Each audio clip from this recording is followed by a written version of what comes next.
ప్రియమైనటువంటి సహోదరి సహోదరులారా, మీ అందరికీ యేసుక్రీస్తు నామములో హృదయపూర్వక వందనాలు తెలియజేస్తూ ఉన్నాను.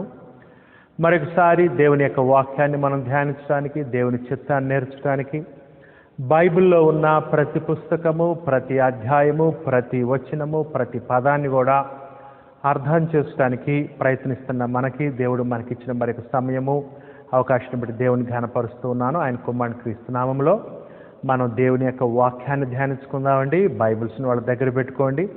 నేను మీకు అపోస్తులైన పౌలు ఎఫెసీయులకు రాసిన పత్రిక నేర్పిస్తూ ఉన్నాను. అపోస్తులైన పౌలు ఎఫెసీయులకు రాసిన పత్రిక వివరిస్తూ ఉన్నాను. ఈ ఎఫెసీయులకు రాసిన పత్రికలో 6 అధ్యాయాలు ఉన్నాయి, 6 పాఠాలు, పరిచయం ఒక పాఠం, మొత్తం 7 పాఠాల్లో ఈ పత్రికను మనం ధ్యానిద్దాం. దయచేసి ఇప్పుడు ఈ పాఠం క్రొత్తగా వింటున్న వారు మొదటి పాఠాన్ని వినండి. ఎఫెసీయులకు రాసిన పత్రిక పరిచయాన్ని మొదటి పాఠంగా చెప్పాను. మొదటి పాఠం విన్న తర్వాత ఈ రెండో పాఠం వింటే బాగుంటుంది. ఒక క్రమమైన పద్ధతిలో నేర్చుకున్న వారం అవుతాం. ఈరోజు మనం ఎఫెసీయులకు రాసిన పత్రిక పరిచయాన్ని నేర్చుకున్నాం కాబట్టి ఈరోజు మొదటి అధ్యాయాన్ని మనం వివరంగా నేర్చుకుందాం. బైబిల్స్లో వాళ్ళు దగ్గర పెట్టుకోండి. అపోస్తలుడైన పౌలు ఎఫెసీయులకు రాసిన పత్రిక మొదటి అధ్యాయాన్ని తీసి చెప్పే విషయాలు గమనించవలసిందిగా కోరుతూ ఉన్నాను. నేనేం చేస్తానంటే మొట్టమొదటిగా మీకు నేను ఈ అధ్యాయానికి సంబంధించి ఒక పేరు ఇస్తాను. నేను స్టడీ చేసే విధానం మీతోటి ఎలాగుంటుందంటే, ఈ అధ్యాయానికి ఒక పేరు ఇస్తాను. ఆ తర్వాత అధ్యాయాన్ని చిన్న చిన్న భాగాలు చేస్తాను, వాటికి కూడా పేర్లు ఇస్తాను. ఆ తర్వాత కంఠస్థ వచనాలు ఇస్తాను. ఈ విధంగా ఆ అధ్యాయం యొక్క సారాన్ని, ఆ అధ్యాయం యొక్క ఉద్దేశాన్ని మనం పూర్తిగా ధ్యానించిన వారు అవుతాం, గుర్తుపెట్టుకునే వారు అవుతాం. అంతేకాదు, నేను మీకు ఎలా నేర్పిస్తానంటే, మీరు నేర్చుకుని ఇతరులకు కూడా తిరిగి మీరు నేర్పించే విధంగా మీరు నేర్చుకోవాలని నేను ప్రయత్నం చేస్తూ ఉంటాను. దయచేసి ఆ విధానంలో ఫాలో అవ్వాల్సిందిగా కోరుతూ ఉన్నాను. ఈరోజు మనం అపోస్తలుడైన పౌలు ఎఫెసీయులకు రాసిన పత్రిక మొదటి అధ్యాయాన్ని ధ్యానిద్దాం. మొదటి అధ్యాయానికి హెడ్డింగ్ ఏంటంటే, క్రీస్తు నందలి దేవుని ఆశీర్వాదములు. క్రీస్తు నందలి దేవుని ఆశీర్వాదములు, క్రీస్తు నందు దేవుడిచ్చు ఆశీర్వాదములు అనేది మొదటి అధ్యాయానికి హెడ్డింగ్ పెట్టుకుంటే బాగుంటుందని నేను అనుకుంటూ ఉన్నాను. అది ఆ అధ్యాయానికి హెడ్డింగ్. ఆ తర్వాత మనం ఈ అధ్యాయాన్ని 4 భాగాలు చేద్దాం. అపోస్తలుడైన పౌలు ఎఫెసీయులకు రాసిన పత్రికని 4 భాగాలు చేద్దాం. ఆ 4 భాగాలకు కూడా నేను హెడ్డింగ్ ఇస్తాను. మొదటి భాగం ఏంటంటే, మొదటి భాగం అపోస్తలుడైన పౌలు ఎఫెసీయులకు రాసిన 1వ అధ్యాయము 1 నుంచి 2 వచనాలు మొదటి భాగం. అపోస్తలుడైన పౌలు ఎఫెసీయులకు రాసిన పత్రిక 1వ అధ్యాయము 1 నుంచి 2 వచనాలు మొదటి భాగం. దానికి ఏమని పేరు పెట్టుకుంటారంటే, శుభాకాంక్షలు అని పెట్టుకుంటారు, లేకపోతే పౌలు యొక్క వందనములు అని మీరు రాసుకోవచ్చు. వందనములు, మొదటి అధ్యాయము మొదటి 2 వచనాలు, అది మొదటి భాగం. రెండవ భాగం ఏంటంటే, 3వ వచనం నుంచి 14 వచనాల వరకు రెండవ భాగం, అదొక భాగం. ఈ భాగానికి, రెండో భాగానికి ఏమని పేరు పెట్టుకుంటారంటే, క్రీస్తు నందలి ఆత్మ సంబంధమైన ఆశీర్వాదములు. క్రీస్తు నందు ఆత్మ సంబంధమైన ఆశీర్వాదములు, క్రీస్తు నందలి ఆత్మ సంబంధమైన ఆశీర్వాదములు అనే పేరు పెట్టుకోండి. రెండవ భాగానికి 3వ వచనం నుంచి 14 వచనాలు, స్పిరిచువల్ బ్లెస్సింగ్స్ ఇన్ క్రైస్ట్, క్రీస్తునందు ఆత్మ సంబంధమైన ఆశీర్వాదాలు. 3వ భాగం ఏంటంటే, మొదటి అధ్యాయము 15వ వచనం నుంచి 19వ వచనం వరకు 3వ భాగము. ఈ 3వ భాగానికి ఏమని పేరు పెట్టుకుంటారంటే, ఆత్మీయ జ్ఞానము కొరకు పౌలు యొక్క ప్రార్థన మరియు కృతజ్ఞతాస్తుతులు. ఆత్మీయ జ్ఞానము కొరకు పౌలు యొక్క ప్రార్థన మరియు కృతజ్ఞతాస్తుతులు. పౌలు ఎఫెసీ పట్టణస్థులు ఆత్మీయ జ్ఞానాలు ఎదగాలని ప్రార్థన చేశాడు, అందుకని దేవునికి కృతజ్ఞతాస్తుతులు కూడా చెల్లించాడు. వీళ్ళని బట్టి ఈ 2 చేశాడు అనమాట. అది మనం 3వ భాగంగా చూస్తున్నాం. మొదటి అధ్యాయం 15 నుంచి 19 వచనాలు పౌలు ఎఫెసీ సంఘం కొరకు చేసిన ప్రార్థనలు మరియు కృతజ్ఞతాస్తుతులు. 4వ భాగం ఏంటంటే, చివరి భాగం ఈ అధ్యాయంలో, మొదటి అధ్యాయం 20వ వచనం నుంచి 23వ వచనం వరకు 4వ భాగము. దీనికి ఏమని హెడ్డింగ్ పెట్టుకుంటారంటే, 4వ భాగానికి క్రీస్తు హెచ్చింపబడుట, క్రీస్తు హెచ్చింపబడుట అనే పేరు పెట్టుకోండి. క్రీస్తు ప్రభు హెచ్చింపబడుట. 1వ అధ్యాయం 20 నుంచి 22 వచనాలు. అంటే సమస్తము క్రీస్తు పాదముల కింద ఉంచటం, అంతేకాదు సంఘాన్ని కూడా క్రీస్తు ప్రభుని శిరస్సుగా ఏర్పాటు చేయటం దేవుడు. ఈ విషయాన్ని మనం ఇక్కడ చూస్తాం. ఇదండి సహోదరులారా, ఈ విధంగా మనం మొదటి అధ్యాయాన్ని 4 భాగాలు చేసి చిన్న చిన్న భాగాలు ఈ విధానంలో చదువుతాం. అప్పుడు మనం ఒక పూర్తి అవగాహన అధ్యాయం పట్ల మనం కలిగి ఉండగలము. చూడండి, మొదటి భాగం చదువుదాం. అపోస్తలుడైన పౌలు ఎఫెసీయులకు రాసిన పత్రిక 1వ అధ్యాయం 1-2 వచనాలు. శుభాకాంక్షలను తెలియజేయటం, వందనాలు చెప్పుట, గ్రీటింగ్స్ తెలియజేయటం. 1వ అధ్యాయం 1-2 వచనాలు. దేవుని చిత్తము వలన క్రీస్తు యేసు అపోస్తలుడైన పౌలు ఎఫెసులో ఉన్న పరిశుద్ధులకును క్రీస్తు యేసునందు విశ్వాసులైన వారికి శుభమని చెప్పి వ్రాయినది, మన తండ్రి అయిన దేవుని నుండి ప్రభు అయిన యేసు క్రీస్తు నుండి మీకు కృపయు సమాధానమును కలుగునుగాక. మొట్టమొదటిగా పౌలు ఏమని చెప్పాడంటే, దేవుని చిత్తము వలన. చిత్తము దేవునిది, సంకల్పము దేవునిది, తండ్రి దేవునిది. దేవుని చిత్తము, దేవుని యొక్క ఉద్దేశము, దేవుని యొక్క సంకల్పము, దేవుని యొక్క నిర్ణయాన్ని బట్టి, దేవుని యొక్క ఇష్టమును బట్టి అని అర్థం అంటారు. చిత్తము దేవునిది. దేవుని చిత్తము వలన క్రీస్తు యేసు అపోస్తలుడైన పౌలు, యేసుక్రీస్తు ప్రభు శరీరధారిగా ఉన్నప్పుడు 12 మందిని అపోస్తలుగా ఎన్నుకున్నాడు. ఆ తర్వాత పౌలు గారిని కూడా ప్రభు అయిన క్రీస్తు అపోస్తలుగా అన్ని జనులకు ఎన్నుకున్నాడు. యూదులకే కాదు, అన్ని జనులకు ప్రత్యేకంగా ఎన్నుకున్నాడు. అంటే క్రీస్తు ప్రభు అపోస్తలుని 12 మందిని ఎన్నుకోవటం, ఆ తర్వాత కాలం కాని కాలంలో అపోస్తలుడైన పౌలుని ఎన్నుకోవటం దేవుని చిత్తము. ఎందుకంటే క్రీస్తు ప్రభు చేసిందంతా కూడా దేవుని చిత్త ప్రకారము, పరిశుద్ధాత్మ బయలుపరిచిందంతా కూడా దేవుని చిత్త ప్రకారము. చిత్తము దేవునిది. దేవుని చిత్తం వలన క్రీస్తు యేసు అపోస్తలుడైన పౌలు ఎఫెసులో ఉన్న పరిశుద్ధులను క్రీస్తు యేసునందు విశ్వాసులైన వారికి శుభమని చెప్పిన వ్రాయినది. ఎఫెసులో ఉన్న పరిశుద్ధులు, క్రీస్తు రక్తంలో నమ్మి బాప్తిస్మం తమ పాపాలు కడుక్కున్నటువంటి పరిశుద్ధులు. క్రీస్తు యేసునందు విశ్వాసులు, క్రీస్తు యేసునందు విశ్వాసులు, క్రీస్తునందు విశ్వసించిన వాళ్ళు. అక్కడ చూసారా, క్రీస్తు యేసునందు అనే పదం మనకు కనపడుతుంది. క్రీస్తునందు, యేసునందు, ప్రభునందు, క్రీస్తులో అనే పదాలు క్రొత్త నిబంధనలో 150 సార్లు కనపడింది. ప్రత్యేకంగా ఈ పత్రికలో అపోస్తలుడైన పౌలు ఎఫెసులకు రాసిన పత్రికలో 35 సార్లు క్రీస్తునందు, క్రీస్తులో, ప్రభువునందు, యేసు క్రీస్తునందు, క్రీస్తు యేసునందు అనే పదం కనపడుతూ ఉంటుంది. అంటే అర్థం ఏంటి అంటే, క్రొత్త నిబంధన ప్రకారము, ఇప్పుడు మనమున్నటువంటి దేవుని నియమం ప్రకారము, క్రీస్తు యొక్క సువార్త ప్రకారము అతి ప్రాముఖ్యమైన స్థలం ఏంటంటే నేడు క్రీస్తునందు, క్రీస్తులో ఉండాలి. రెండే రకాలైన మనుషులు ఇప్పుడు క్రొత్త నిబంధన ప్రకారం. క్రీస్తు నందున్నావా, క్రీస్తు బయట ఉన్నావా అనేటువంటిది ప్రాముఖ్యం. అందుకని దేవుడు ఇప్పుడు తనతో సమాధానపరుచుకోవటం ఎక్కడ? క్రీస్తునందు. తన ప్రేమ ఎక్కడ? క్రీస్తునందు. ఎవరిని రక్షిస్తున్నాడు? క్రీస్తునందు ఉన్నవారిని. ఎవరు సంఘం? క్రీస్తునందు ఉన్నవారు. ఎవరు స్వాస్థ్యానికి వారసులు? క్రీస్తు. ఎవరు దేవుని కుమారులు? క్రీస్తునందు ఉన్నవారు. అందుకని క్రీస్తులోనికి రావాలి. క్రీస్తులోనికి రావాలంటే ఏం చేయాలి? గలతీయులకు రాసిన పత్రిక 3వ అధ్యాయము 27వ వచనంలో క్రీస్తులోనికి బాప్తిసం పొందిన మనమందరము క్రీస్తుని ధరించుకుని ఉన్నాము. రోమిలకు రాసిన పత్రిక 6వ అధ్యాయం 3-5 వచనాల్లో కూడా మనమందరము ఆయన మరణములోనికి బాప్తిసం పొందాం, క్రీస్తులోనికి అని కూడా పౌలు అక్కడ తెలియజేశాడు. ఈ విధంగా నమ్మి బాప్తిస్తుంటే మనం క్రీస్తులోనికి ప్రవేశిస్తామని మనకు కనపడుతుంది. అందుకని క్రీస్తునందు అనే స్థానం చాలా ఇంపార్టెంట్. ఇంకోటి గుర్తుంచుకోండి, క్రీస్తునందు అన్నా, క్రీస్తు శరీరమునందు అన్నా, క్రీస్తు సంఘమునందు అన్నా, క్రీస్తు రాజ్యమునందు అన్నా ఒక్కటే అనే విషయాన్ని కూడా దయచేసి గమనించవలసిందిగా కోరుచూ ఉన్నాను.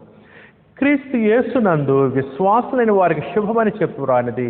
క్రైస్తవులు ఎవరు? పరిశుద్ధులు, ప్రత్యేకింపబడిన వారు. పరిశుద్ధులు అంటే అర్థం ఏంటంటే లోకము నుంచి వేరు చేయబడి దేవుని కోసం ప్రత్యేకింపబడిన వారు, దేవుని పరిచర్య కొరకు, దేవుని కొరకు ప్రత్యేకించబడిన వారు. లోకము నుంచి వేరు చేయబడి, లోకము నుండి పిలువబడి దేవుని కొరకు ప్రత్యేకించబడిన వారు పరిశుద్ధులు. క్రీస్తు యొక్క రక్తంలో పాపాలు కడుక్కొని దేవుని కొరకు ప్రత్యేకించబడిన వారు, ప్రతిష్ఠించబడిన వారు అని మనం చూస్తున్నాం. అందుకని పరిశుద్ధులు, అంతేకాదు విశ్వాసులు అనే పేరు కూడా క్రైస్తవులకు ఉంది. విశ్వాసులు, క్రీస్తు యేసునందు అనే పదం యొక్క ఇంపార్టెంట్ కూడా మనం చూసాం. శుభం అని చెప్పి వ్రాయదు. అందుకని ఈ పత్రిక ఎఫెసులో ఉన్నటువంటి పరిశుద్ధులు రాసిన పత్రిక. మొట్టమొదటికి ఈ పత్రిక మనం ఎఫెసులకు అప్లై చేయాలి.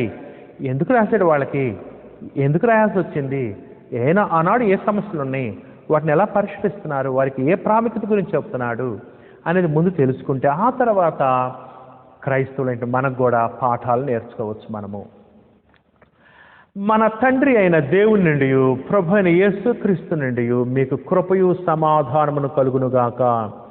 సహోదరి సహోదరులారా, ఈ మాటలు ఎందుకు రాస్తున్నాడంటే ఈ మాటల ప్రకారం జీవిస్తున్నప్పుడు క్రీస్తునందున్న వారికి ఒక ప్రత్యేకమైన దీవెన ఏంటంటే తండ్రి అయిన దేవుని నుండి ప్రభు అయిన యేసుక్రీస్తు నుండి మీకు క్రైస్తవులకు, క్రీస్తునందున్న వారికి, ఎఫెసులో ఉండే పరిశుద్ధులకి కృప అంటే అన్మెరిటెడ్ ఫేవర్.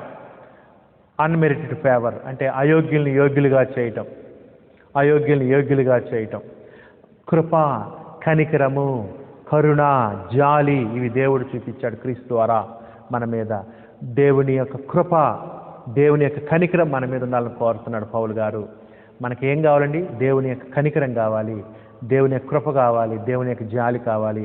మనం ఎవరి దగ్గర అయితే పని చేస్తున్నామో ఆ యజమానులు మన పట్ల ఎలాగుండాలని మనం కోరుకుంటాం. నా మీద కృప చూపిస్తే బాగుండు, నా మీద దయ చూపిస్తే బాగుండు అనుకుంటాం. అట్లనే దేవుని యొక్క కృప, సమాధానము, శాంతి, సమాధానము, సంతోషము కలగాలని పౌలు గారు ఆ సంఘస్థులకి ఆశించాడు. అదండి సహోదరులారా మొదటి భాగం. అపోస్తలుడైన పౌలు ఎఫెసులకు రాసిన పత్రిక మొదటి అధ్యాయం మొదటి భాగాన్ని మనం చూసాం. 2 వచనాలు మొదటి భాగం, మొదటి 2 వచనాల్లో పౌలు యొక్క వందనాల్ని మనం చూచాం. ఆ తర్వాత మనం అపోస్తలుడైన పౌలు ఎఫెసులకు రాసిన మొదటి పత్రిక మొదటి అధ్యాయము 3వ వచనం నుంచి 14 వచనాల వరకు చదువుదాము. 3 నుంచి 14 వచనాలు చదువుదాము. ఇక్కడ హెడ్డింగ్ ఏంటంటే ఈ భాగానికి మనం హెడ్డింగ్ ఏమని పెట్టుకున్నామంటే క్రీస్తునందు ఆత్మ సంబంధమైన ఆశీర్వాదములు, క్రీస్తునందు ఆత్మ సంబంధమైన ప్రతి ఆశీర్వాదము అని హెడ్డింగ్ పెట్టుకున్నాం కదా. Spiritual blessings, all spiritual blessings in Christ. క్రీస్తునందు ఆత్మ సంబంధం ప్రతి ఆశీర్వాదము అంటే అర్థం ఏంటంటే ఈ అధ్యాయంలో ఏం చెప్తారంటే పౌలు గారు, క్రీస్తునందున్న వారికి ఈ లోకంలో నువ్వు ఎవరైనప్పటికీ, తెల్లవాడు అయినప్పటికీ, నల్లవాడు అయినప్పటికీ, ధనవంతుడు అయినప్పటికీ, దరిద్రుడు అయినప్పటికీ, తెలుగువాడు అయినప్పటికీ, వేరే భాషకు సంబంధించిన, నువ్వు వేరే కులానికి సంబంధించిన, వేరే జాతికి, వేరే ప్రాంతానికి సంబంధించిన నువ్వెవరైనప్పటికి కూడా క్రీస్తునందు, స్త్రీ అయినా పురుషుడైనా క్రీస్తునందు కనుక నువ్వు ఉంటే దేవుడు నీకిచ్చేటువంటి ఆశీర్వాదాలు ఇక్కడ చెప్తాడు. 3 నుంచి 14 వచనాల్లో క్రీస్తునందు ఉన్న వారికి కలిగే గొప్ప ఆశీర్వాదాలు, క్రీస్తునందు ఉంటే గొప్ప ఆశీర్వాదాలు ఏంటో ఆ స్థలం గురించి, ఆ క్రీస్తునందు ఉండే స్థితి గురించి, ఆ క్రీస్తునందు ఉంటే ఎటువంటి ఆశీర్వాదాలు కలుగుతాయో 3వ వచనం నుంచి 14 వచనం వాళ్ళకి చెప్పాడు పౌలు గారు. వీటిని చదువుదాం, దయచేసి గమనించండి. ఈ వచనాలు చదువుతున్నప్పుడు ఎవరైనా ఇంకా రక్షణ పొందలేక నమ్మి బాప్తిసం తీసుకొని క్రీస్తులోనికి, ఆయన సంఘంలోనికి ప్రవేశించకపోతే ఈ మాటలు విన్నప్పుడు తప్పకుండా ఆశ కలుగుతుంది. నేను క్రీస్తులో ఉండాలి, క్రీస్తులోనికి ప్రవేశించాలనే ఆశ తప్పకుండా కలుగుతుంది. చదువుదాం, చూడండి 3 నుంచి 14 వచనాలు. మన ప్రభు అయిన యేసు క్రీస్తు యొక్క తండ్రి యగు దేవుడు స్తుతింపబడునుగాక. ఆయన క్రీస్తునందు పరలోక విషయములలో ఆత్మ సంబంధమైన ప్రతి ఆశీర్వాదమును మనకు అనుగ్రహించను. సహోదరి సహోదరుడి మాటలు గుర్తుంచుకోండి. ఆశీర్వాదాలన్నీ కూడా, దీవెనలన్నీ కూడా తండ్రిన దేవుని దగ్గర నుంచి వస్తాయి. యాకోబు రాసిన పత్రిక 1వ అధ్యాయం 17వ వచనంలో శ్రేష్టమైన ప్రతి ఇవియు, సంపూర్ణమైన ప్రతి వరమును పరసంబంధమైనదై జ్యోతిర్మడిగు తండ్రి యొద్ద నుంచి వస్తుంది. దీవెనలు, ఆశీర్వాదాలు అన్నీ కూడా తండ్రిన దేవుని దగ్గరికి వస్తాయి, తండ్రిన దేవుని దగ్గర నుంచి వస్తాయి. ఇక్కడ 3వ వచనం ఏమని చెప్పాడంటే పౌలు గారు, మన ప్రభు అయిన యేసుక్రీస్తు యొక్క తండ్రి యొక్క దేవుడు స్తుతింపబడునుగాక. యేసుక్రీస్తు ప్రభువుకి దేవుడు తండ్రి, యేసుక్రీస్తు ప్రభువుకి దేవుడు అంటే యేసు ప్రభు దేవుడని కాదా? యేసు ప్రభు దేవుడు, ఆయన యొక్క అసలు స్థితిని బట్టి ఆయన దేవుడు. అయితే ఎలా ప్రత్యక్షమయ్యాడు? దేవుని కుమారుడుగా ప్రత్యక్షమయ్యాడు.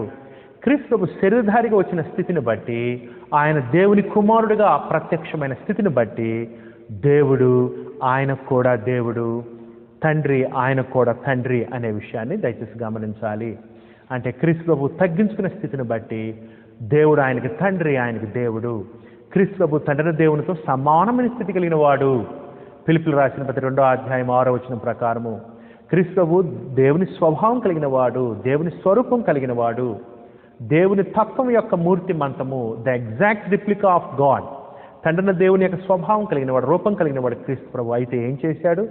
దేవుని చిత్త ప్రకారముగా తాను ఇష్టపూర్వకంగా తగ్గించుకుని దేవుని కుమారుడుగా ప్రత్యక్షమయ్యాడు. ఈ విధంగా శరీరధారిగా ప్రత్యక్షం ఈ లోకానికి వచ్చాడు. ఆయన క్రీస్తు తగ్గించుకునే స్థితిని బట్టి దేవుడు ఆయనకు కూడా తండ్రి, దేవుడు ఆయనకు కూడా దేవుడు అయి ఉన్నాడు. ఆయన శరీర స్థితిని బట్టి, తగ్గించుకున్న స్థితిని బట్టి, దేవుని కుమారుడుగా ప్రత్యక్షమైన స్థితిని బట్టి అనే విషయాన్ని దయచేసి మనసులో పెట్టుకోండి. మన ప్రభు అయిన యేసుక్రీస్తు యొక్క తండ్రి యొక్క దేవుడు స్తుతింపబడుగాక. దేవుడు స్తుతించబడాలి. ఎందుకు దేవుని మహిమపరచాలి, దేవుని ఘనపరచాలి, ఎందుకు దేవుని కీర్తించాలంటే ఒక కారణం ఏంటంటే ఆయన తండ్రిన దేవుడంట క్రీస్తునందు పరలోక విషయంలో ఆత్మకు సంబంధించిన ప్రతి ఆశీర్వాదమును మనకు అనుగ్రహించను. దేవుని మనం ఎందుకు స్తుతించాలంటే దేవుడు యేసుక్రీస్తునందు క్రీస్తులో ఉన్న వారికి ఏమిస్తున్నాడు? పరలోక విషయములలో అంటే పరలోక సంబంధమైనటువంటి ఆశీర్వాదాలు, ఆత్మ సంబంధమైన మన ఆత్మకు సంబంధించినటువంటి ప్రతి ఆశీర్వాదం. చూసారా సహోదరులారా, దేవుడు మనకి భూలోకంలో భౌతిక సంబంధమైన దీవెనలన్నీ ఇస్తున్నాడు కదా. ఆహారము, వస్త్రాలు, పండ్లు, కూరగాయలు, బంగారము, వెండి, రత్నాలు, ఇటువంటి గొప్ప దీవెనలు దేవుడు మనకు అనుగ్రహిస్తున్నాడు కదా, భౌతిక సంబంధం, శరీర సంబంధమైనవి.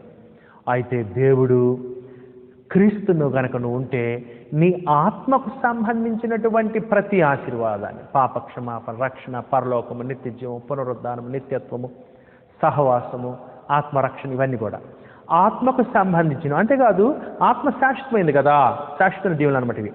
పరలోక విషయంలో, పరలోకానికి సంబంధించి, ఈ లోకానికి సంబంధించి కాదు, పరలోకానికి. పరలోకం ఒకటి ఉంది. అసలు మన కోసం దేవుడు ఏర్పాటించింది పరలోకం శాశ్వతం ఉండటానికి.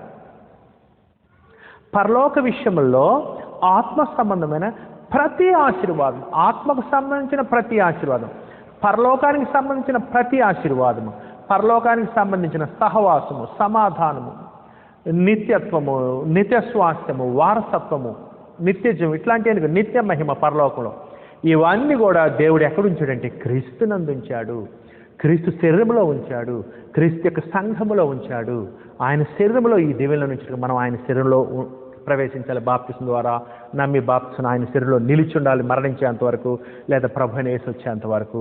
అందుకని సహోదరులారా, ఇక్కడ దేవుని మనం స్తుతించాలి. భౌతిక సంబంధ దీవులను బట్టే కాదు, శాశ్వతమైన పరలోక సంబంధమైన ఆత్మకు సంబంధించిన అక్షయమైన నిత్యమైనటువంటి దేవుని క్రీస్తులను దేవుడు ఏర్పాటు చేశాడు కాబట్టి, ఉచితంగా ఇస్తున్నాడు కాబట్టి, దేవుణ్ణి మనం జీవితాంతం స్తుతించి సన్నుతించిన ఆ రుణము తీర్చుకోలేము.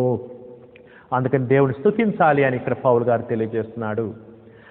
ఆయన క్రీస్తునందు పరలోక విషయంలో ఆత్మ సంబంధమైన ప్రతి ఆశీర్వాదం. చూసారా సహోదరి సహోదరులు, గుర్తుంచుకోండి, భౌతిక సంబంధమైన ఆశీర్వాదాలు కావాలంటే క్రీస్తునందు విశ్వాసం ఉంచాల్సిన పని లేదు. నువ్వు ఎంత చెడ్డోడవని ఈ లోకంలో అనుభవిస్తావు, సూర్యోదయాన్ని, సూర్యాస్తమయాన్ని, గాలి, నీరు, వర్షం, బంగారం, వెండి వస్తువులన్నీ కూడా. నువ్వు ఆత్మకు సంబంధించిన ఆశీర్వాదాలు, పరలోకానికి సంబంధించిన ఆశీర్వాదాలు, శాశ్వతమైన అక్షయమైన నిత్యత్వంతో కూడిన ఆశీర్వాదాలు అనుభవించాలంటే క్రీస్తులో ఉండాలి. దేవుని గురించి తెలుసుకోవాలి, క్రీస్తు యొక్క శిలువ మరణ సమాధి పునరుద్ధానం నుంచి తెలుసుకోవాలి. నువ్వు పాపిని గ్రహించాలి, క్రీస్తుతో పాటు చనిపోయి సమాధి చేయబడి తిరిగి బాప్తిస్మం ద్వారా తిరిగి లేస్తే అప్పుడు నువ్వు క్రీస్తులో ప్రవేశిస్తావు, ఆయన శరీరంలో, ఆయన సంఘములో, ఆయనలో ప్రవేశిస్తావు. అప్పుడు నీకు వీటన్నిటికీ నువ్వు వారసుడివి క్రీస్తునందుంటే అనే విషయాన్ని ఇక్కడ మనము చూస్తున్నాం. అందుబట్టి దేవుడిని మనం స్తుతించాలి. సహోదరి దేవుడిని మనం ఎందుకు స్తుతించాలంటే భౌతిక సంబంధమైన ఆశీర్వాదాలు కాదు, ఇంకా ఎక్కువ ఎందుకు స్తుతించాలి? శాశ్వతమైన ఆత్మల దీవెనలను బట్టి దేవుడిని మనం స్తుతిస్తూ ఉండాలి ఎల్లప్పుడూ. 4వ వచనం అండి. ఎట్లనగా ఇంకా చెప్పుకుంటూ వెళ్ళాడు క్రీస్తునందు ఎటువంటి దీవెనలు ఉంటాయి చూడండి జాగ్రత్తగా. ఎట్లనగా తన ప్రియుని యందు, అంటే ప్రభు అయిన క్రీస్తునందు. నేను చెప్పాను కదా, క్రీస్తునందు అనే పదం ఇక్కడ 35 సార్లు చూస్తాము. క్రొత్త నిబంధన అంతటా 150 సార్లు చూస్తాం. అంటే ఆ స్థానం అది ఎంత విలువైందో క్రీస్తునందు ఉండటం అనేది. క్రీస్తులో ఉండటం అనేది మనకు అర్థం అవ్వాలి. ఎట్లనగా తన ప్రియుని యందు క్రీస్తునందు తాను ఉచితముగా, గొప్ప మాట సహోదరి సహోదరులారా, దేవుడు క్రీస్తునందు పరలోక విషయంలో ఆత్మకు సంబంధించిన ప్రతి ఆశీర్వాదాన్ని కూడా అక్షయమైన శాశ్వతమైన ఆత్మకు సంబంధించి నిత్యమైన దేవుడు ఉచితంగా అనుగ్రహిస్తున్నాడు. ఇది ఉచితం. అంత గొప్పవాడు దేవుడు. నువ్వేమి ఇవ్వాల్సిన పని లేదు, విశ్వసించి విధేయత చూపిస్తే సరిపోద్ది. ఉచితం, గొప్ప విషయం కదా. బాధకర విషయం ఏంటంటే నేడు మనుషులు, మత శాఖల వారు, ఇంకొంతమంది దేవుని దీవెనలు డబ్బులతో కొంటూ ఉన్నారు, అమ్ముతూ ఉన్నారు కదా. కొబ్బరి నూళ్ళు అమ్ముకోవటం, హ్యాండ్ కర్చీఫ్లు అమ్ముకోవటం, వాగ్దానాలని అమ్ముకోవటం. ఏమండి, ఈ విధంగా ఎగ్జామ్స్ రాగానే ఎగ్జామ్స్ రాసే ప్యాడ్ని అమ్ముకోవటం, పెన్నులు, ప్రార్థన చేసిన పెన్నులని, కీ చైన్స్ అమ్ముకోవటం. ఈ విధంగా మనుషులు వ్యాపారం చేస్తూ ఉన్నారు. అయితే ఒక మాట, క్రీస్తు యొక్క ఆశీర్వాదాలు ఉచితం. ఈ మధ్య ఒక ఆమె నాకేమని చెప్పిందంటే, నేను బాప్తిసం పొందటానికి 5,000 ఖర్చు అయినాయి అయ్యా అని చెప్పింది. 5,000 ఖర్చు అయినాయి అంట ఆమె బాప్తిసం పొందటం. అంటే ఆ పాస్టర్ చెప్పాడంట, నువ్వు బాప్తిస్కుని ఇది చేయాలి, ఇంతమంది భోజనాలు పెట్టాలి, ఇన్ని చైర్స్ చర్చికి ఇవ్వాలి, ఇట్లా మత శాఖల్లో ఆ విధంగా చెప్పారు. నాకు 5,000 ఖర్చు అయినాయి అని అంటున్నారు. సహోదరి సహోదరులారా, దయచేసి సువార్తలను మనం అలా ఉండకూడదు. మనం ఉచితముగా ప్రకటించాలి. అంతేకాదు ఆశీర్వాదాలు ఉచితం అనే విషయాన్ని గుర్తుంచుకోవాలి. మరి సువార్తలు పోషించబడటం ఎట్లా? అది సంఘం పోషిస్తుంది. అంతేకాదు రక్షించబడిన క్రైస్తవులు సహాయం చేస్తూ ఉంటారు అనే విషయాన్ని గమనించాలి. దయచేసి క్రీస్తునందు ఆశీర్వాదాలు ఉచితం అనేటువంటి విషయం లోకానికి తెలియాలి. డబ్బులకు సంబంధించింది కాదు ఇది అనే విషయం తెలియాలి. దేవుడు ఉచితంగా ఇస్తున్నారు. అందుబట్టి దేవునికి స్తుతులు స్తోత్రం చెల్లించాలి మనం. ఎట్లనగా తన ప్రియును తాను ఉచితముగా మనకు అనుగ్రహించిన తన కృపామహిమకు కీర్తి కలుగునట్లు. ఎందుకు దేవుడు ఇదంతా ఏర్పాటు చేశాడు? ఎందుకు దేవుడు శాశ్వతమైన దీవెనలు ఇస్తున్నాడు? ఎందుకు దేవుడు క్రీస్తునందు ఉచితంగా ఇస్తున్నాడు? అక్షయమైన దీవెనలు, పరలోక సంబంధమైన దీవెనలు, ప్రతి ఆశీర్వాదాన్ని ఇస్తున్నాడు ఉచితంగా. అంటే తన కృపా మహిమకు కీర్తి కలిగినట్లు. అంటే తన ఎంత కృప కలిగిన వాడు, ఎంత ప్రేమ కలిగిన వాడు, ఎంత దయగలిగిన వాడు మనుషులు తెలుసుకొని ఆయన్ని స్తుతించి సన్నతించాలని, ఆయన కృపను ఘనపరచాలి. అబ్బా దేవుడు ఎంత కృప కలిగిన, అబ్బా దేవుని బుద్ధి జ్ఞానులు బాహుల్యం ఎంత గొప్ప, అబ్బా దేవుడు ఎంత కరుణ గలవాడని దేవుడు మనం స్తుతించాలని, దేవుని మహిమ కొరకు. దేవుడి సృష్టి చేసిందే తన మహిమ కొరకు సహోదరులారా. అందుకని దేవుడు ఎందుకు క్రీస్తు యేసులో ఇంత గొప్ప శోధింపశక్యము కాని, లెక్కింపశక్యము కాని దీవెనలు ఇస్తున్నాడంటే క్రీస్తునందు? ఎందుకంటే తన కృపా మహిమకు కీర్తిగనుడు. తన ఉచితమైన కృప ద్వారా తనకు ఘనత, మహిమ, స్తుతి, స్తోత్రము, కీర్తన కలగాలని, తన కృప ఎంత గొప్పదో తెలుసుకోవాలని, తనకు మహిమ కలగాలని, ఘనత కలగాలని దేవుడు కోరుకుంటూ ఉన్నాడు.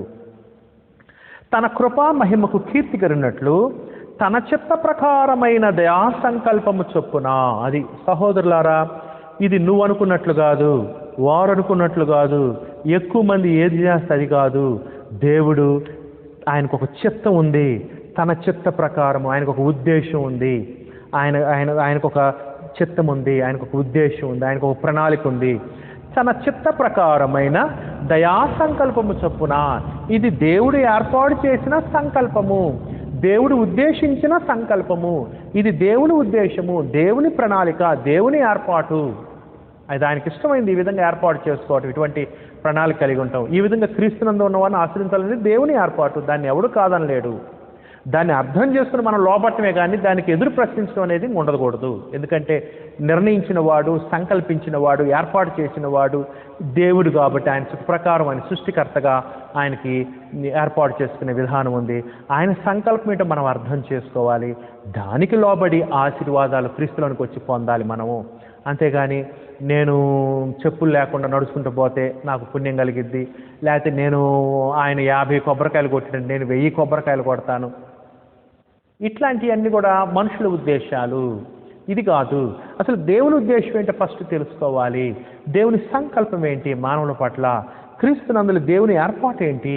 ఎందుకు క్రీస్తు పంపించాడు? క్రీస్తులో ఎటువంటి దీవెనలు కలుగుతున్నాయి? ఎందుకు క్రీస్తుకు శిలువ మరణం చెందాల్సి వచ్చింది? క్రీస్తు మరణం ద్వారా ఏం ప్రయోజనాలు కలిగినాయి? ఇవన్నీ తెలుసుకోవాలి మనము. దేవుని సంకల్పం ఏంటో తెలుసుకోవాలి. తన చిత్త ప్రకారమైన దయా సంకల్పము. ఇది ఎటువంటి సంకల్పం? మానవ జాతి కొరకు దేవుడు ఏర్పాటించిన ప్రణాళిక ఇది. మానవ జాతి యొక్క రక్షణ కొరకు దయతో దేవుడు క్రీస్తునందు ఏర్పాటు చేసిన సంకల్పం ఇది, ప్లాన్ ఇది, ప్రణాళిక ఇది, పర్పస్ ఇది, దేవుని యొక్క ఉద్దేశం ఇది. అందుకని సహోదరులారా, ఇది దయతో ఏర్పాటు చేసింది. పైన చెప్పాడు కదా, కృపతో ఏర్పాటు చేసింది, ప్రేమతో ఏర్పాటు చేసింది. ఇది క్రీస్తునందు మానవ జాతిని రక్షించడం అనేది దేవుని యొక్క ఏర్పాటు. మరి దాన్ని మనం అర్థం చేసుకుని లోబడాలి. దేవుని దయ ఏంటో, దేవుని ప్రేమ ఏంటో అర్థం చేసుకోవాలి, లేకపోతే గొప్ప శిక్ష ఉంటుంది. తన చిత్త ప్రకారమైన దయా సంకల్పము చొప్పున, ఇది దేవుడు క్రీస్తు యేసులో ఏర్పాటు చేసిన సంకల్పం. దేంతో చేసాడు? దయతో, ప్రేమతో, కృపతో ఏర్పాటు చేసిన సంకల్పం. ఈ సంకల్పం నీ కోసం ఏర్పాటు చేయాల్సిన పని లేదు. నువ్వు పాపం చేసినప్పుడు నిన్ను శిక్షించడానికి దేవునికి శక్తి ఉంది, దేవునికి న్యాయమైంది నువ్వు తప్పు చేసినావు. కానీ ఇంకొక అవకాశం క్రీస్తు యేసునందు రక్షణ ప్రణాళికను ఏర్పాటు చేసి ఇంకొక అవకాశం ఇచ్చాడు నీకు దేవుడు. ఇది ఆయన దయతో, ప్రేమతో పెట్టిన భిక్ష అనే విషయాన్ని గమనించాలి. తన చిత్త ప్రకారమైన దయా సంకల్పము చొప్పున యేసు క్రీస్తు ద్వారా తనకు కుమారులుగా స్వీకరించటగా. చాలా గొప్ప మాట. ఎలా స్వీకరించడానికి ఇష్టపడుతున్నాడు కుమారులని? క్రీస్తునందు కనుక నువ్వు ఉంటే నిన్ను కుమారులుగా స్వీకరిస్తున్నాడు. క్రీస్తు ద్వారా, క్రీస్తు మరణ సమాధి పునరుద్ధానంలో నువ్వు పాలువాడవైతే, క్రీస్తు సిలువ ద్వారా కనుక నువ్వు ఆయన దగ్గరికి వస్తే నిన్ను కుమారులుగా స్వీకరించడానికి ఇష్టపడుతున్నాడు. సిలువ రక్తంలో ప్రోక్షించబడితే, బాప్తిస్మం ద్వారా నీ ఆత్మను సిలువ రక్తంలో శుద్ధి చేసుకుంటే నిన్ను కుమారులుగా స్వీకరిస్తున్నాడు. అంటే అర్థం ఏంటి? ఇదివరకు నువ్వు రైలు పట్టాల దగ్గర తిరిగేవాడివి, పాపములో, భ్రష్టత్వంలో, దుష్టత్వంలో. ఇదివరకు నువ్వు బస్టాండ్ దగ్గర తిరిగేవాడివి, అనాథగా ఉన్నవాడివి, నీకు దిక్కెవరు లేరు. నువ్వు పాపములో బొర్లాడుతూ జీవిస్తూ పాపములో మునిగి తేలియాడుతూ ఉన్నవాడివి, లోకంలో, పాపంలో, దేవునికి దూరంగా. అటువంటి వాడిని దేవుడు నిన్ను ఏం చేస్తున్నాడంటే క్రీస్తు యేసు ద్వారా కుమారులుగా స్వీకరిస్తున్నాడు. బస్టాండ్ దగ్గర తిరిగేవాడిని, రైల్వే స్టేషన్ దగ్గర తిరిగేవాడిని, తల్లిదండ్రి లేని అక్రమ సంబంధం ద్వారా పుట్టి ఎవరో తల్లి ఎవరో తండ్రి ఎవరో తెలియకుండా లేని వారిని దేవుడు క్రీస్తు యేసు ద్వారా ప్రేమించి కుమారులుగా స్వీకరిస్తున్నాడు. దత్తపుత్రత్వము, అది స్వీకరించడం అంటే ఏంటి? దత్తపుత్రత్వం అంటే అర్థం ఏంటంటే రోడ్డు మీద తిరిగేవాడిని కుమారుడిగా స్వీకరించడం అంటే తోటి కుమారులతో సమానమైన వారసత్వం ఇవ్వటం అనమాట. అది కుమారులుగా స్వీకరించడం అంటే. ఎంత గొప్ప ప్రేమ అండి, ఎంత గొప్ప కృప అండి, ఎంత గొప్ప కరుణా సంపన్న దేవునిది, ఎంత గొప్ప కృపా మహదేశ్వరం దేవునిది, ఎంత గొప్ప దయాదాక్షిణ్యం అండి దేవునిది. సహోదరి చాలా గొప్ప. అందుని బట్టి దేవునికి మనం రుణపడి ఉండాలి.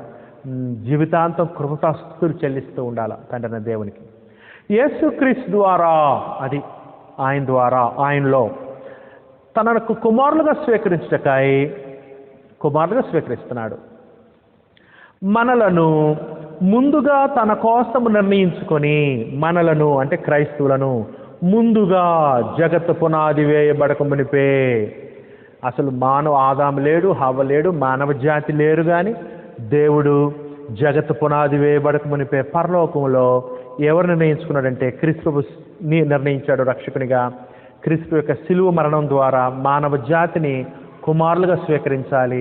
క్రీస్తు యొక్క స్వరూపం ఉన్న వాళ్ళని కుమారులుగా స్వీకరించాలి, వారికి పరలోకంలో వారసత్వం ఇవ్వాలి అనేటువంటిది ఎప్పుడు దేవుడు నిర్ణయం చేసుకున్నాడంటే క్రీస్తునందు దేవుడు ఏర్పాటుచిన దయా సంకల్పం ఎప్పుడంటే జగత్తు పునాది వేయబడకుంటే ముందుగానే. ఎంత ముందుగానే తర్వాత చెప్పాడు, జగత్తు పునాది వేయబడక మునిపే అని. ముందుగా తన కోసము నిర్ణయించుకొని, తన కోసం తన కుమారులుగా స్వీకరించాలని తన కోసము నిర్ణయించుకొని, ఇప్పటి నుంచి నేను క్రీస్తు రక్తంలో దేవుడు కొన్న దగ్గర నుంచి నువ్వు దేవునికి అంకితం అయిపోవాలి, దేవునికి సమర్పించుకోవాలి, దేవుని కుమారుడుగా జీవించాలి, దేవుని కుమార్తెగా జీవించాలి, దేవుని పిల్లలుగా జీవించాలని, ఆయన వారసత్వం పొందాలి, ఈ లోకంలో దేవుని కుమారులుగా కుమార్తెలుగా వెలుగుని ప్రసరింపజేయాలని, వర్ధిల్లాలని దేవుని సంకల్పము. మనలను ముందుగా తన కోసము నిర్ణయించుకొని మనము తన ఎదుట, దేవుని ఎదుట పరిశుద్ధులమును నిర్దోషులమై ఉండవాలని, అది మనం క్రీస్తు శిలువ రక్తంలో బాప్తిస్మం ద్వారా పాపాలు కడుక్కొని క్రొత్తగా జీవించి క్రీస్తునందుండి దేవుని కుమారులుగా కుమార్తెలుగా దేవుని పిల్లలంగా మనం పరిశుద్ధులంగా ఇప్పటి నుంచి నిర్దోషులుగా, ఎటువంటి దోషం లేని వారుగా పరిశుద్ధులంగా ఉండవల్ల తన ఎదుట నిలవబెట్టుకుని, అంటే సహవాసం కోరుకున్నాడు దేవుడు తన ఎదుట ఆయన దగ్గర పిల్లలుగా చేర్చుకోవాలని. దేవుడు మానవ జాతిని అంత గొప్పగా కుమారులుగా స్వీకరించాలని కోరుకుంటున్నాడు. ఆయనతో అంత దగ్గర సంబంధం కలిగి ఉండాలని కోరుకుంటున్నాడు. తన ఎదుట తనతో సహవాసం, పరిశుద్ధులుగాను నిర్దోషులుగాను ఉండవాలని జగత్తు పునాది వేయబడక మునిపి ఎంత ముందుగా అసలు జగత్తు పునాది వేయబడక మునిపే క్రీస్తు నందలి దేవుని దయా సంకల్పము ఏర్పాటు చేయబడింది. క్రీస్తు నందున్న వారిని కుమారులుగా స్వీకరించి పరలోకానికి వారసులను చేసుకోవాలి అనేటువంటి శాశ్వత జీవాన్ని ఇవ్వాలనేది దేవుని యొక్క అనాది సంకల్పము. జగత్తు పునాది వేయబడక మునిపే దేవుడు క్రీస్తు యందు ఏర్పాటు చేసిన సంకల్పము, నిర్ణయము, ఉద్దేశము, ఏర్పాటు, ప్రణాళిక. జగత్తు పునాది వేయబడక మునిపే ప్రేమ చేత. ఎందుకు దేవుడు ఈ ప్లాన్ ఏర్పాటు చేశాడు? ఎందుకు దేవుడు మానవ జాతి పట్ల క్రీస్తు చేసినందు ఈ ప్రణాళిక, ఈ ఏర్పాటు, ఈ యొక్క సిద్ధపాటు? ఎందుకంటే దేన్ని బట్టి అంటే ప్రేమ చేత.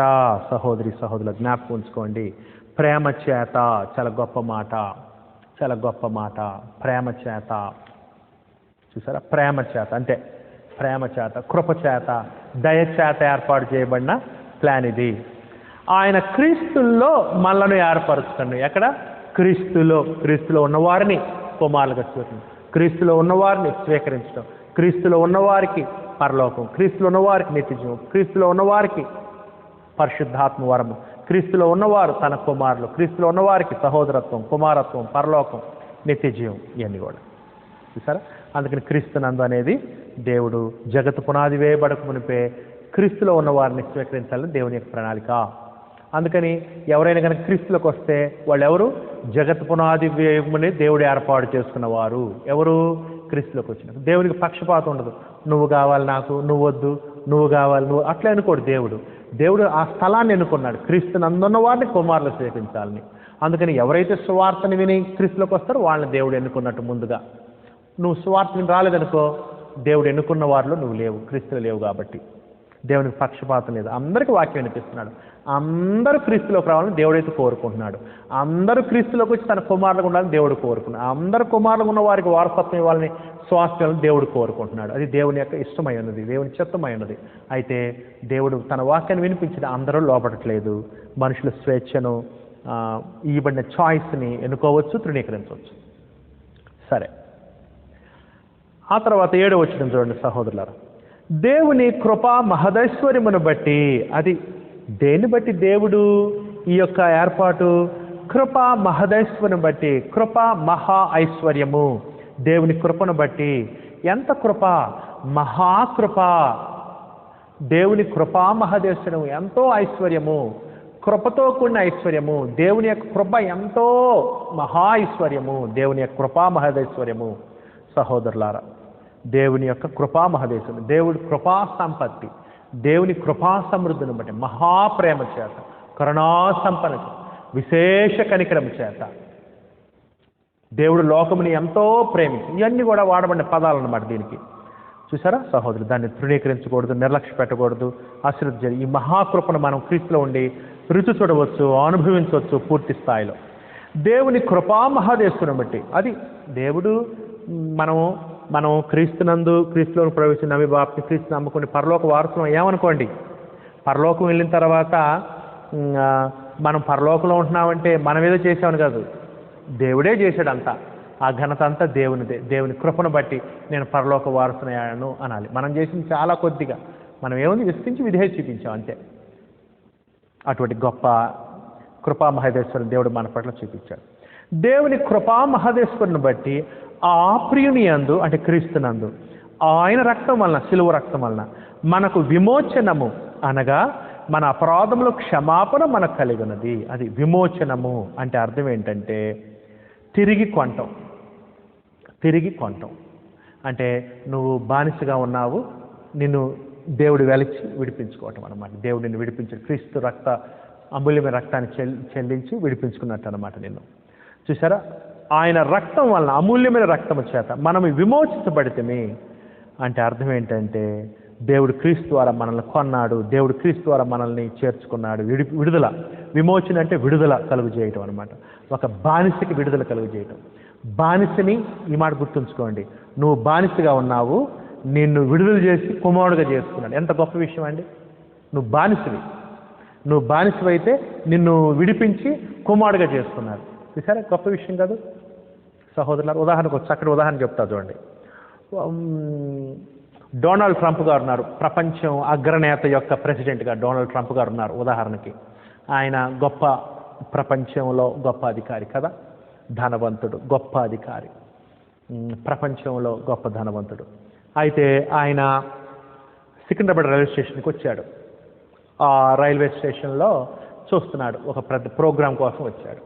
ఆ రైల్వే స్టేషన్లో చూస్తూ ఉన్నప్పుడు ఏంటంటే, ఒక పిల్లోడు బట్టలు సరిగ్గా లేవు, చినిగిపోయి ఉన్నాయి, ఎక్కడ చూసినా మురిగ్గా ఉన్నాడు, స్నానం చేయాలి, అసలు బక్క చిక్కున్నాడు, తల్లి లేదు, తండ్రి లేదు, ఎవరో కానీ ఎక్కడో వదిలిపెట్టి వెళ్ళిపోయారు, అట్లా పెరుగుతూ ఉన్నారు. చూశాడు డొనాల్డ్ ట్రంప్ కూడా, అమెరికా దేశపు అధ్యక్షులు. చూసి ఏం చేశాడంటే, ఎవరంటే నువ్వెవరవయ్యా అంటే, నేను తెలిసింది దిక్కు లేనోడు, దిక్కు మొక్కు లేదు, రైల్వే పట్టాల దగ్గర అడుక్కుంటూ ఉంటాడు, తండ్రి ఎవరో తెలియదు, తల్లి ఎవరో తెలియదు, సన్నగున్నాడు, బక్క చిక్కిపోయాడు, బలహీనంగా ఉన్నాడు, చనిపోయే స్థితిలో ఉన్నాడు, అడుక్కుంటూ బ్రతుకున్నాడు. అప్పుడు డొనాల్డ్ ట్రంప్ ఏం చేశాడంటే, ఈ రోజు నుంచి నేను నా కుమారుడుగా స్వీకరిస్తున్నా, నా కుమారులతో పాటు నువ్వు ఒక కుమారుడు, నేను ఉండే చోట నువ్వు ఉండాలి, నేను తినే చోట నువ్వు తినాలి, నాతో పాటు ఉండాలి, ఇక నా ఆస్తిలో నీకు భాగము, నువ్వు నా కుమారుడివి అంటే ఎట్లా ఉంటుంది? అసలు ఊహించగలమా మనం? దాన్నే ఊహించలేకపోతే సృష్టికర్త అయిన దేవుడు, సర్వసృష్టించిన సృష్టికర్త అయిన దేవుడు మనల్ని బానిసలుగా, సాతానికి బానిసలుగా, పాపానికి బానిసలుగా, లోకానికి బానిసలుగా ఉన్నప్పుడు మనల్ని తన కుమారులుగా స్వీకరించి విమోచించడం, విడుదల కలుగు చేయటం ఎంత గొప్ప విషయం అండి. అసలు ఎంత మనం అడుగు వాటన్నిటికంటే, ఊహించు వాటన్నిటికంటే అత్యధికంగా చేయ శక్తి గల దేవుడు అన్నాడు పౌలు గారు. ఈ మాటలను బట్టే, ఈ స్థితిని బట్టే. అదండి సహోదరులారా, విమోచించబడటం అంటే అది. అనగా మన అపరాధంలో క్షమాపణ మనకు, ప్రత్యేకంగా దేని నుంచి విడిపించబడ్డా? మనం పాపం నుంచి విడిపించబడ్డాం, రక్షణ పొందాం, క్షమాపణ పొందాం క్రీస్తు ద్వారా, అపరాధం విడుదల, స్వతంత్రం పొందాం, కుమారులం అయ్యాం. బానిసలుగా ఉన్నాం, విడుదల, బానిసల నుంచి విడుదల, దాసులుగా ఉన్నాం, స్వంతం కుమారులం అయ్యాం. క్షమాపణ మనకు కలిగి ఉన్నది ఎక్కడ? క్రీస్తునందు. 8వ వచనం, కాలము సంపూర్ణమైనప్పుడు జరగవలసిన ఏర్పాటును బట్టి, అది కాలము సంపూర్ణమైనప్పుడు దేవుడు తను అనుకున్న ప్రకారంగా పనిచేశాడు, తను అనుకున్న ప్రకారంగా ప్రభువైన యేసుని పంపించాడు, తను అనుకున్న ప్రకారంగా తన కుమారుని ద్వారా సంఘాన్ని స్థాపించాడు, తన కుమారులు ఆయన సంఘంలో ఉన్న వారికి దేవుడు దీవెనలిస్తున్నాడు. అంటే మనం అనుకున్నట్టుగా దేవుడు పనిచేయడు. తన సంకల్ప విషయంలో తను అనుకున్న ప్రకారంగా, తన షెడ్యూల్ ప్రకారంగా పనిచేస్తూ ఉన్నాడు. కాలము సంపూర్ణమైనప్పుడు జరగవలసిన ఏర్పాటును బట్టి, ఎవరి ఏర్పాటు ఇది? దేవుని ఏర్పాటు, దేవుని ఏర్పాటును బట్టి ఆయన తన దయా సంకల్పము చొప్పున తన చిత్తమును గూర్చిన మర్మము. సహోదరులు గుర్తుంచుకోండి, సంకల్పం కూడా తండ్రిన దేవుందే, చిత్తం కూడా తండ్రిన దేవుందే.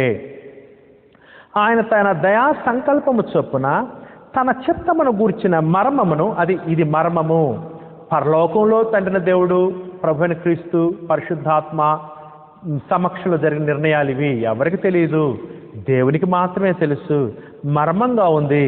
అయితే దేవుడు ఈ మర్మాన్ని పాత నిబంధన కాలంలో ప్రవచనాల రూపంలో, వాగ్దానాల రూపంలో, సూచనలుగా, గుర్తుల రూపంలో, ఉపమానాల రూపంలో చెప్పుకుంటూ వచ్చాడు. కానీ ఈ మర్మాన్ని, క్రీస్తుని, ఆయనలో ఉన్నటువంటి క్రీస్తు, ఆయన శిలువ, ఆయన క్రీస్తులో ఉన్నటువంటి వారికి దీవెనలు, ఈ మర్మాన్ని దేవుడు పెంతెకొస్తు దినమున పరిశుద్ధాత్మని అపోస్తులకు ఇచ్చి, అపోస్తుల ద్వారా ఈ మర్మాన్ని మనకి తేట తెల్లం చేశాడు, బయలుపరిచాడు. అప్పుడు దాకా మర్మంగానే ఉంది, ప్రవచనాల్లో ఉంది, వాగ్దానాల్లో ఉంది, సూచనలుగా, గుర్తులుగా, సంకేతాలుగా, ఛాయాచిత్రాలుగా, ఉపమానాలుగా కనపడుతుంది. కానీ ఆ యొక్క మర్మము బయలుపరచబడింది ఎప్పుడంటే, తేటతెల్లమైంది ఎప్పుడంటే, అపోస్తులు పరిశుద్ధాత్మ శక్తి నింబడిన తర్వాత క్రీస్తు యొక్క సువార్త ద్వారా ఆ మర్మం బయటపడింది.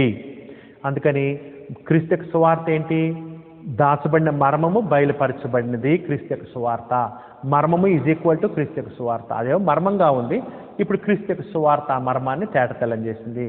అంటే క్రీస్తు యొక్క సువార్త ఏంటంటే మర్మాన్ని బయలుపరచడం, మర్మం తేటతెల్లమైందే క్రీస్తు యొక్క సువార్త. క్రీస్తు యొక్క సువార్త మర్మానికి సంబంధించింది, ఆ మర్మాన్ని వివరించిందే క్రీస్తు యొక్క సువార్త. సరే, జాగ్రత్త చూడండి సహోదరులారా. కాలము సంపూర్ణమైనప్పుడు జరగవలసిన ఏర్పాటును బట్టి ఆయన తన దయా సంకల్పము చొప్పున తన చిత్తమును గూర్చిన మర్మమును, అది క్రీస్తు నందున్న వారికి పరలోక విషయంలో ఆత్మ సంబంధమైన ప్రతి ఆశీర్వాదం ఇవ్వాలని, వాళ్ళకి పాపక్షమాపణ, వాళ్ళకి విమోచన, వాళ్ళ కుమారులుగా తీర్చడం, వాళ్ళకి స్వాస్థ్యం, వాళ్ళకి పరలోకం ఇవ్వాలనేటువంటిది దేవుని యొక్క అనాది సంకల్పం. అది మర్మంగా ఉన్నది. క్రొత్త నిబంధనలో ఆ మర్మం తేట తెల్లమైంది. అదే చెప్తున్నట్టు, అదే మర్మం అంటే ఆ దయా సంకల్పమే మర్మము. తర్వాత చూడండి సహోదరులారా, మర్మమును మనకు తెలియచేసి దేవుడు మనకు తెలియజేశాడు అపోస్తల ద్వారా, పరిశుద్ధాత్మ సహాయంతో, సువార్త ద్వారా మనకు సంపూర్ణమైన జ్ఞాన వివేచన కలుగుటకు. అది సంపూర్ణమైన ఫుల్ నాలెడ్జ్. అందుకని అపోస్తల బోధ కనుక నువ్వు తెలుసుకుంటే ఈ సంపూర్ణమైన జ్ఞానం నువ్వు కలిగి ఉంటావు. అపోస్తల బోధ, క్రీస్తు యొక్క బోధ, క్రీస్తు యొక్క సువార్త, క్రీస్తు యొక్క రాజ్య సువార్త తెలుసుకుంటే నీకు ఈ సంపూర్ణమైన జ్ఞానం ఉంటుంది. సంపూర్ణమైన జ్ఞాన వివేచన కలుగుటకు, అది క్రీస్తు యొక్క సువార్త మనకి ఏం చేస్తుంది? దేవుని యొక్క సంపూర్ణమైన జ్ఞాన వివేచన కలుగు చేస్తుంది. క్రీస్తు యొక్క సువార్త, అపోస్తల యొక్క బోధ, 27 పుస్తకాలు ఉంటుంది బోధ. అదండి జ్ఞాన వివేచన కలుగుటకు ఆ కృపను మన ఎడల విస్తరింపచేసెను. దేవుడు మన ఎడల, క్రైస్తవుల ఎడల దేవుడు అపోస్తల ద్వారా బోధించి ఈ విషయాలు మన పట్ల చెప్పాడు. మన పట్ల కృప చూపించాడు దేవుడు, దయ చూపించాడు. ఆ సువార్తను, ఆ మర్మమై ఉన్న సువార్తను మనకు తెలియజేశాడు. దేవుని సంకల్పాన్ని సువార్త, క్రీస్తు యొక్క సువార్తగా, రాజ్య సువార్తగా మనం విని విశ్వసించి లోబడ్డాం. ఆ జ్ఞానాన్ని మనకు కలుగు చేశాడు, మన ఎడల చూపించాడు అని చెప్తున్నాడు. 10వ వచనం అండి. ఈ సంకల్పమును బట్టి ఆయన పరలోకములో ఉన్నవే గాని భూమి మీద ఉన్నవే గాని సమస్తమును క్రీస్తునందు ఏకముగా సమకూర్చుకున్న వలనని తనలో తాను నిర్ణయించుకున్నాను. అది దేవుని సంకల్పానికి సంబంధించింది ఏంటి? దేవుని మర్మానికి సంబంధించింది ఏంటంటే క్రీస్తునందున్న వారిని, క్రీస్తునందు భూలోకంలో ఉన్న వారిని పరలోకంలో ఉన్న వారిని ఏకం చేయాలని, క్రీస్తునందున్న వారిని పరలోకంతో ఏకం చేయాలని, క్రీస్తునందున్న వారికి పరలోకంలో చేర్చుకోవాలని, క్రీస్తునందున్న వారిని భూలోకంలో, క్రీస్తునందున్న వారిని పరలోకంలో చేర్చాలి, ఏకం చేయాలి, పరలోక వాసులు చేయాలి. దేవుని యొక్క సంకల్పానికి సంబంధించింది, దేవుని యొక్క మర్మానికి సంబంధించింది. క్రీస్తునందున్న వారిని పరలోకంలో వారితో ఐక్యత చేయటం, స్వాస్థ్యం ఇవ్వటం. తర్వాత చూడండి సహోదరులారా, పరలోకంలో ఉన్నవే కానీ భూమి మీద ఉన్నవి కానీ సమస్తమును క్రీస్తునందు ఏకముగా సమకూర్చుకోవాలని. క్రీస్తునందు ఏకము, క్రీస్తునందు యూదుల అనుజుల్ని ఏకం చేయటం, క్రీస్తునందున్న వారిని దేవునితో ఏకం చేయటం, క్రీస్తునందున్న వారిని పరలోకంతో ఏకం చేయటం. క్రీస్తునందున్న వారికి రేపు పరలోకం, స్వాస్థ్యము. చూసారా? ఈ విధంగా దేవుడు క్రీస్తునందు సంకల్పించాడు. పరలోకంలో ఉన్న వారిని భూలోకంలో ఐక్యం చేయాలని, క్రీస్తునందు ఏకముగా సమకూర్చుకోవాలని తనలో తాను. ఇది దేవుని సంకల్పము, తండ్రిన దేవుని సంకల్పము. సంకల్పము దేవునికి సంబంధించింది. ఈ ఉద్దేశించిన వాడు దేవుడు.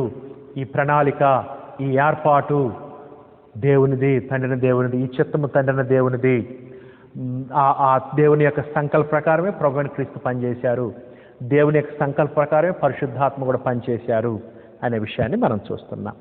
తనలో తాను నిర్ణయించుకుని, దేవుని యొక్క నిర్ణయము, దేవుని యొక్క ఉద్దేశము, ఈ సంకల్పము, ఈ మర్మము, క్రీస్తునందు ఉన్నవారిని పరలోకానికి వారసులను చేయటం అనేది, పరలోకంలో ఏకం చేయటం అనేది దేవుని యొక్క ప్లాను, దేవుని యొక్క పర్పస్, దేవుని యొక్క ఉద్దేశం, దేవుని యొక్క నిర్ణయము. ఎప్పుడు జరిగింది? జగత్ పునాది వేయబడక మునిపే. ఎందుకు నిర్ణయము? ప్రేమ చేత. ఎలా స్వీకరించాలని? కుమారులుగా. ఎవరి రక్తం ద్వారా? క్రీస్తు రక్తం ద్వారా.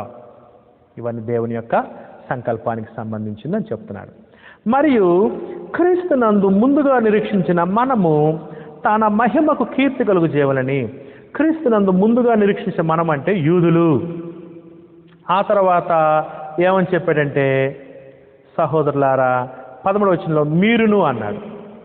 అంటే మీరు 13వ వచనంలో మీరును అంటే అనుజనులు, 12వ వచనంలో ముందుగా అంటే యూదులు.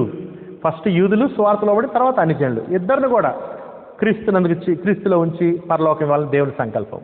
మరియు క్రీస్తునందు ముందుగా నిరీక్షించిన మనము అంటే యూదులు తన మహిమకు కీర్తి కలుగు చేయాలని, దేవునికి కీర్తి కలుగు చేయాలని, దేవుని మహిమకు. దేవుడు తన చిత్త ప్రకారమైన సంకల్పమును బయట, దేవుని చిత్తం, దేవుని సంకల్పం, ఇది దేవుని ఏర్పాటు, దేవుని ప్రణాళిక. నువ్వు అర్థం చేసుకోవాలంటే దాన్ని క్వశ్చన్ చేయడానికి నీకు హక్కు లేదు, నాకు హక్కు లేదు. ఆ చిత్తాన్ని సరిగా అర్థం చేసుకుని ఆ చిత్తంలో నిలిచి ఉండాలి. క్రీస్తులోకి రావటమే, ఆ దీవెనలు అనుభవించడమే మనం. ఇట్లా అయింది, అట్లా అయింది, అట్లా చేయొచ్చు కదా, ఇట్లా చేయొచ్చు కదా అనేటువంటి ప్రశ్న, హక్కు మనకు లేదు. దేవుడు తన చిత్త ప్రకారము మైన సంకల్పమును బట్టి మనలను ముందుగా నిర్ణయించి, 12వ వచనం, క్రీస్తునందు ముందుగా నిరీక్షణ మనము తన మహిమ కీర్తి తెలియని దేవుడు తన చిత్త ప్రకారం సంకల్పం బట్టి మనలను ముందుగా నిర్ణయించి, చూసారా, మొదట యూదులు అన్నమాట, తర్వాత క్రైస్తవులు, తర్వాత అన్యజనులు, మనను ముందుగా నిర్ణయించి ఆయన యందు స్వాస్థ్యముగా ఏర్పరిచాను. స్వాస్థ్యముగా ఏర్పరిచిన 2 ఫుట్ నోట్లు ఏముందంటే, ఆయన యందు మనకొక స్వాస్థ్యమును ఏర్పరచును. అది మనకొక స్వాస్థ్యం. ఎక్కడ? క్రీస్తులో ఉన్న వాళ్ళకి స్వాస్థ్యం ఏర్పాటు చేశాడు. క్రీస్తునందు ఉన్న వారికి స్వాస్థ్యం. ఏమండి, ఎవరికండి స్వాస్థ్యం వచ్చేది? తండ్రి యొక్క స్వాస్థ్యం కుమారులకి. దేవుడు మన కుమారులుగా అంగీకరిస్తాడు. ఎక్కడుంటే? క్రీస్తులో ఉంటే. క్రీస్తులో ఉండి కుమారులుగా ఉంటే మనకు కలిగే భాగ్యం ఏంటి? స్వాస్థ్యం ఉంది పరలోకంలో. అదనమాట, స్వాస్థ్యం ఇచ్చాడు. దేవుడు తన చిత్త ప్రకారమైన సంకల్పం బట్టి మనలను ముందుగా నిర్ణయించి, జగత్తు పునాది వేయబడకు ఈ నిర్ణయం జరిగింది. యూదుల్ని అన్యజనుల్ని క్రీస్తునందు స్వీకరించాలని, స్వాస్థ్యం ఇవ్వాలని. ఆయన యందు క్రీస్తునందు స్వాస్థ్యముగా ఏర్పరచను. మనకు ఒక స్వాస్థ్యమును ఏర్పరచను. క్రైస్తులకు ఒక స్వాస్థ్యం ఉంది క్రీస్తులో. యూదులకి అన్యజనులు క్రీస్తునందు ఉంటే వారికి స్వాస్థ్యం ఉంది, నిత్య స్వాస్థ్యం ఉంది పరలోకంలో. ఆయన తన చిత్తానుసారముగా చేసి నిర్ణయం చొప్పున, ఇది దేవుని చిత్తం, ఇది దేవుని నిర్ణయం, దేవుని సంకల్పం, దేవుని ఏర్పాటు. ఇక ఇది తప్పితే ఇంకొక వేదానం లేదు. అందుకని క్రీస్తునందు ఉండటమే మనం చేయాల్సింది. ఇంక వేరే సంకల్పం లేదు, వేరే ప్రణాళిక. ఒకే ఒకటి దేవునికి ఉన్న సంకల్పం, క్రీస్తు యొక్క సువార్త. క్రీస్తునందు ఉన్న వారికి పరలోక దీవెనలు, పరలోక విషయంలో ఆత్మస్వని ప్రతి ఆశీర్వాదం. తన చిత్త ప్రకారం సారముగా చేసి నిర్ణయం చొప్పున సమస్త కార్యము జరిగించున్నాడు. అందుకని సహోదరి సహోదరులు, నువ్వేదో అనుకోవటం కాదు, నువ్వేదో ఊహించటం కాదు, ఆచారాలు కాదు, దేవుని చిత్తం ఏంటి ఫస్ట్ తెలియజేసుకొని క్రీస్తులోకి రావాలి, క్రీస్తు యొక్క సంఘంలోకి రావాలి, ఆయనకి శరీరంలోనికి నువ్వు నేను రావాల్సిన వారమై ఉన్నా. 11వ వచనం అండి, మీరును అన్యజనులు అనమాట. ఇక్కడ సత్యవాక్యమును, అంటే యూదులు అన్యజనులు ఇద్దరిని కూడా క్రీస్తునందు ఏకంగా చేర్చుకుంటున్నాడు దేవుడు. అది దేవుని సంకల్పం, అది మర్మానికి సంబంధించింది, దేవుని సంకల్పానికి, అనాది సంకల్పానికి సంబంధించింది. 11వ వచనం, మీరును అంటే అన్యజనులు సత్యవాక్యమును, సత్యవాక్యం అంటే క్రీస్తు యొక్క సువార్తను, అనగా మీ రక్షణ సువార్తను విని. ఎలా క్రీస్తులోకి వస్తాం? దేవుడు ఏర్పాటు చేసుకుంటాడా? బలవంతాన కాదు. దేవుడు సువార్త వినిపిస్తాడు. సువార్తకు లోబడితే క్రీస్తులోకి వస్తావు. క్రీస్తులో ఉంటే కుమారుడువు స్వీకరించినట్టు, క్రీస్తులో ఉంటే విమోచన, క్రీస్తులో ఉంటే స్వాస్థ్యం ఉంది కుమారులకి. మీరును సత్యవాక్యమును అనగా మీ రక్షణ సువార్తను విని క్రీస్తుని విశ్వాసం ఉంచి, అది దేవునికి ఎటువంటి పక్షపాతం, అందరికీ వాక్యం ప్రకటిస్తాడు, దేవునికి పక్షపాతం లేదు. వాక్యం విని విశ్వసించి లోబడిన వాళ్ళకి ఇది. క్రీస్తునందు విశ్వాసం ఉంచి వాగ్దానము చేయబడిన ఆత్మచేత ముద్రింపబడితిమి. ఎప్పుడు మనం ఆత్మచేత ముద్రించబడతామండి? పేతురు ఏమని చెప్పాడు? మీరు మారు మనసు పొంది పాపక్షమాపణ నిమిత్తం ప్రతివాడు యేసుక్రీస్తును బాప్తిసం పొందుడి, అప్పుడు మీరు పరిశుద్ధాత్మ అను వరము పొందుదురు అని పేతురు చెప్పాడు కదా. అంటే ఎప్పుడైతే మనం బాప్తిసం తీసుకున్నామో అప్పుడు పరిశుద్ధాత్మ చేత మనం ముద్రించబడతాము. పరిశుద్ధాత్మ చేత పడటం అంటే మనం బాప్తిసం పొందినప్పుడు పరిశుద్ధాత్మ మన దేహంలో నివసించడానికి వస్తారు. పరిశుద్ధాత్మ మనకు వరంగా ఇవ్వబడతాడు. పరిశుద్ధాత్మ మనలో నివసిస్తారు.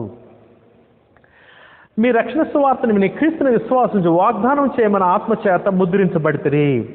దేవుని మహిమకు కీర్తి కలుగుటకై ఆయన సంపాదించుకున్న ప్రజలు. ఎవరు? క్రైస్తవులు. దేవుడు సంపాదించుకున్న వారు.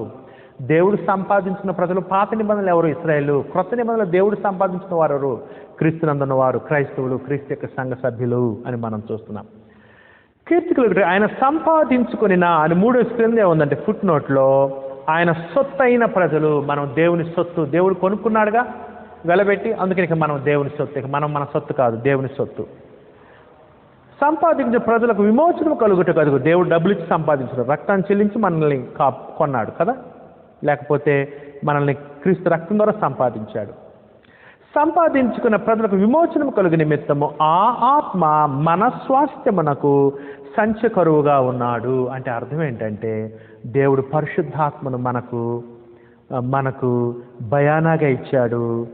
రేపు క్రీస్తు వచ్చినప్పుడు మనకు రావాల్సినటువంటి పూర్తి స్వాస్థ్యం పరలోకంలో మనం పొందుతాము. చూసారా? బాప్తిసం పొందగానే దేవుడు నీకు స్వాస్థ్యం ఇస్తున్నాడు. ఆ స్వాస్థ్యం ఇస్తున్నాడంటే గ్యారెంటీ ఏంటంటే పరిశుద్ధాత్మ నీకు ఇచ్చాడు, పరిశుద్ధాత్మ హామీగా డిపాజిట్గా అడ్వాన్స్గా ఉన్నాడు, ఫుల్ పేమెంటు రేపు క్రీస్తు వచ్చినప్పుడు పరలోకంలో నీకు చెల్లించబడుతుంది, పూర్తి స్వాస్థ్యాన్ని నువ్వు పొందుతావు అనే భావం ఇక్కడ మనకి కనపడుతూ ఉన్నది. ప్రజలకు విమోచన కలుగుటకై ఈ ఆత్మ మన స్వాస్థ్యమునకు, క్రీస్తు మనకు స్వాస్థ్యం ఉందిగా, ఆ స్వాస్థ్యమునకు మనం పొందే స్వాస్థ్యానికి డిపాజిట్గా అడ్వాన్స్ పేమెంట్గా దేవుడు పరిశుద్ధాత్మను మనకి ఇచ్చాడు. పరిశుద్ధాత్మలో నివాసం ఉంటాం అనేటువంటిది ఎట్లాగంటే మనకి నిత్య స్వాస్థ్యం గ్యారంటీ క్రీస్తును నిలకడగా ఉంటే అనేది మనకి అర్థమవుతుంది. అదండి సహోదరులారా, అపోస్తలుడైన పౌలు ఎఫెసీయులకు రాసిన పత్రిక 1వ అధ్యాయం 2వ భాగాన్ని మనం చదివాము. 2వ భాగం ఏంటి? క్రీస్తునందు ఆత్మ సంబంధమైన ఆశీర్వాదములు, క్రీస్తునందు ఆత్మ సంబంధమైన ప్రతి ఆశీర్వాదము. అదండి 3 నుంచి 14 వచనాలు. క్రీస్తునందు ఉన్న వారికి ఎన్ని ఆశీర్వాదాలు ఉన్నాయో, ఎన్ని దీవెనలు ఉన్నాయో మనం చూస్తూ ఉన్నాము సహోదరులారా కదా. క్రీస్తునందు ఉన్న వారికి ఎన్నో ఆశీర్వాదాలు ఉన్నాయి అని చెప్పి చూస్తూ ఉన్నాం. ఎందుకు దేవుడు ఈ క్రీస్తునందు ఏర్పాటు చేశాడు, ప్రణాళిక కలిగి ఉన్నాడు? సంకల్పము తన మహిమ కొరకు, ప్రేమను బట్టి, కృపను బట్టి, దయతో ఏర్పడే సంకల్పము అని మనం చూస్తున్నాం కదా. ఎవరిది ఈ సంకల్పము? దేవునిది. ఎవరి ద్వారా? క్రీస్తు ద్వారా. ఎక్కడున్న వాళ్ళకి ఈ దీవెనలు? క్రీస్తునందున్న వారికి. ఎలా చేర్చుకుంటున్నాడు? కుమారులుగా చేర్చుకుంటున్నాడు. ఎప్పుడు చేశాడు ఈ ప్లాను? జగత్తు పునాది వేయబడక మునిపే అని. ఎందుకు ఈ ప్లాను? తన మహిమ, తన కృపా మహిమ కీర్తి కలగటానికి, తన కీర్తి స్తోత్రముల మహిమ నిమిత్తమై దేవుడు ఏర్పాటు చేశాడు. ఎందుకు ఏర్పాటు చేసి? ప్రేమ చేత, కృప చేత. ఎంత విలువ, ఏం చెల్లించాలి మనం? ఉచితము. క్రీస్తునందు ఉంటే నమ్మకంగా సరిపోతుంది. ఈ విధంగా మనం చూసాం సహోదరులారా. ఇప్పుడు 3వ భాగం చూద్దామండి. మొత్తం 4 భాగాలు చేశాం మొదటి అధ్యాయాన్ని. 3వ భాగం చూద్దాం. 3వ భాగం ఏంటంటే ఎఫెసీయులకు రాసిన పత్రిక 1వ అధ్యాయం 15 నుంచి 19 వచనాలు. ఇక్కడ పౌలు గారు ఈ దీవెనలను బట్టి దేవునికి కృతజ్ఞతాస్తులు చెల్లిస్తున్నాడు. ఎఫెసీ సంఘస్థలను బట్టి, దేవుడిచ్చిన దీవెనలను బట్టి. అంతేకాదు, దేవుని జ్ఞానాన్ని, క్రీస్తు సువార్తని వాళ్ళు ఇంకా బాగా అర్థం చేసుకోవాలని, ఆత్మీయంగా ఐశ్వర్యవంతులు అవ్వాలని, మంచి జ్ఞానంలో, క్రీస్తు జ్ఞానంలో ఎదగాలని వారి కొరకు ప్రార్థన కూడా చేశాడు. అది చూద్దాం. పౌలు చేసిన ప్రార్థనని ఆయా పత్రికలు ఇది ఒక గొప్ప ప్రార్థన పౌలు చేసింది. ఎఫెసీ 1వ అధ్యాయము 15 నుంచి 19 వచనాలు 3వ భాగం చదువుదాం. చూడండి సహోదరులారా. ఈ హేతువు చేత, వీటన్నిటిని బట్టి, ప్రభు అయిన యేసు నందలి మీ విశ్వాసమును గుర్చియు, ఎఫెసీయులకు విశ్వాసం, పరిశుద్ధులందరిలో మీరు చూపుతున్న విశ్వాసమును గురించి, లేకపోతే ప్రేమను గురించి, ఎఫెసీయులు ఇవన్నీ కూడా అనిపించి క్రీస్తునందు ఉన్నారు. ఎఫెసీయులు వాళ్ళు క్రీస్తునందు ఇంత గొప్ప విశ్వాసం ఉంచారు, ఎదుటివారి పట్ల ప్రేమ చూపిస్తున్నారు. అందుకని ఏమంటున్నాడు చూడండి. నేను వినినప్పటి నుండి మీ విషయమై మానక దేవునికి కృతజ్ఞతాస్తులు చెల్లించున్నాను. మీరు ఈ విధంగా మిమ్మల్ని బట్టి దేవునికి కృతజ్ఞతలు చెల్లిస్తున్నాను. మీరు విశ్వసించిన దాన్ని బట్టి, విధేయత చూపించిన, ప్రేమ చూపిస్తున్న దాన్ని బట్టి, దేవుడు మీకు ఇస్తున్నటువంటి, ఇయ్యబోతున్న దీవెనలను బట్టి కృతజ్ఞతలు చెల్లిస్తున్నాను అంటున్నాడు. మరియు మీ మనోనేత్రములు వెలిగింపబడినందున, సహోదరి సహోదరులారా, ఎప్పుడు మనోనేత్రాలు వెలిగించబడుతుంది? ఎప్పుడైతే వాక్యాన్ని విని అర్థం చేసుకుంటామో అప్పుడు మన మనోనేత్రాలు వెలిగించబడినట్టు. ఎప్పుడైతే దేవుని యొక్క చిత్తాన్ని అర్థం చేసుకుంటామో అప్పుడు వాక్యం చేత మనం వెలిగించబడినట్టు. మరియు మీ మనోనేత్రములు వెలిగింపబడినందున, కొన్నిసార్లు వెలిగించబడటం అంటే అర్థం ఏంటంటే నమ్మి బాప్తిసం తీసుకున్న వాళ్ళు వెలిగించబడ్డ వాళ్ళుగా చెప్పబడ్డారు. రక్షణ పొందిన వాళ్ళు, సత్యవాక్యాన్ని విని విశ్వసించి అర్థం చేసి గ్రహించి లోబడిన వాళ్ళు మనోనేత్రాలు వెలిగించబడిన వాళ్ళు అని కూడా మనం అర్థం చేసుకోవచ్చు. మరియు మీ మనోనేత్రములు వెలిగింపబడినందున, అంటే ఎవరైతే క్రీస్తు యొక్క సువార్తను విని విశ్వసించి విధేయత చూపిస్తారో వాళ్ళు మనోనేత్రాలు వెలిగింపబడిన వారు. అప్పుడు దాకా గుడ్డివారు ఆత్మీయంగా. ఆయన మిమ్మల్ని పిలిచిన పిలుపు వలన నిరీక్షణ ఎట్టిదో. దేవుడు మనల్ని పిలుస్తున్నాడు. ఎలా పిలుస్తున్నాడు? క్రీస్తు యొక్క సువార్త ద్వారా పిలుస్తున్నాడు. ఎక్కడికి పిలుస్తున్నాడు? క్రీస్తులోకి పిలుస్తున్నాడు కదా. పిలిచిన పిలుపు వల్ల నిరీక్షణ ఎట్టిదో. క్రీస్తు యొక్క నిరీక్షణ, క్రీస్తు యొక్క సువార్త ఇచ్చే నిరీక్షణ చాలా గొప్పది. క్రీస్తు యొక్క నిరీక్షణ పరలోక సంబంధమైనది, శాశ్వతకు దేవునితో సదాకాలం నిత్య జీవంతో కూడినటువంటి నిరీక్షణ ఇది. పిలుపు వలన నిరీక్షణ ఏటిదో, పరిశుద్ధులలో ఆయన స్వాస్థ్యం యొక్క మహిమైశ్వర్యం ఏటిదో. దేవుడు పరిశుద్ధులకు ఇచ్చేటువంటి స్వాస్థ్యం యొక్క గొప్పతనము, క్రీస్తు నందున్న వారికి దేవుడిచ్చే స్వాస్థ్యము, శాశ్వత జీవము, నిత్య స్వాస్థ్యము, దేవుడిచ్చేటువంటి నిత్య మహిమ, నిత్య జీవము, నిత్య నివాసాలు, పరలోకంలో దేవుడి చెట్టు స్వాస్థ్యం క్రీస్తునందున్న వారికి. ఆయన స్వాస్థ్యం యొక్క మహిమైశ్వర్యం ఎంత విలువైందో దేవుడు క్రీస్తునందు ఇస్తున్నటువంటి ఐశ్వర్యం, విలువ కట్టలేనిది, అంత గొప్పతనాన్ని మీరు అర్థం చేసుకోవాలని.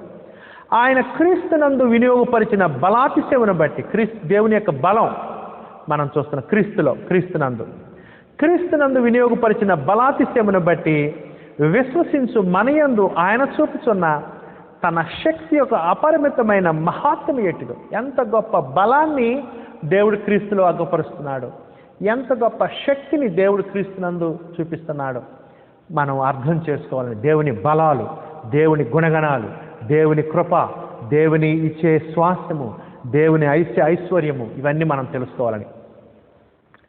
మన యందు ఆయన చూపుతున్న తన శక్తి యొక్క అపరిమితమైన మహాత్మ్యమేటి, దేవుని శక్తి ఎట్లాంటిదో మీరు తెలుసుకున్న వలనని.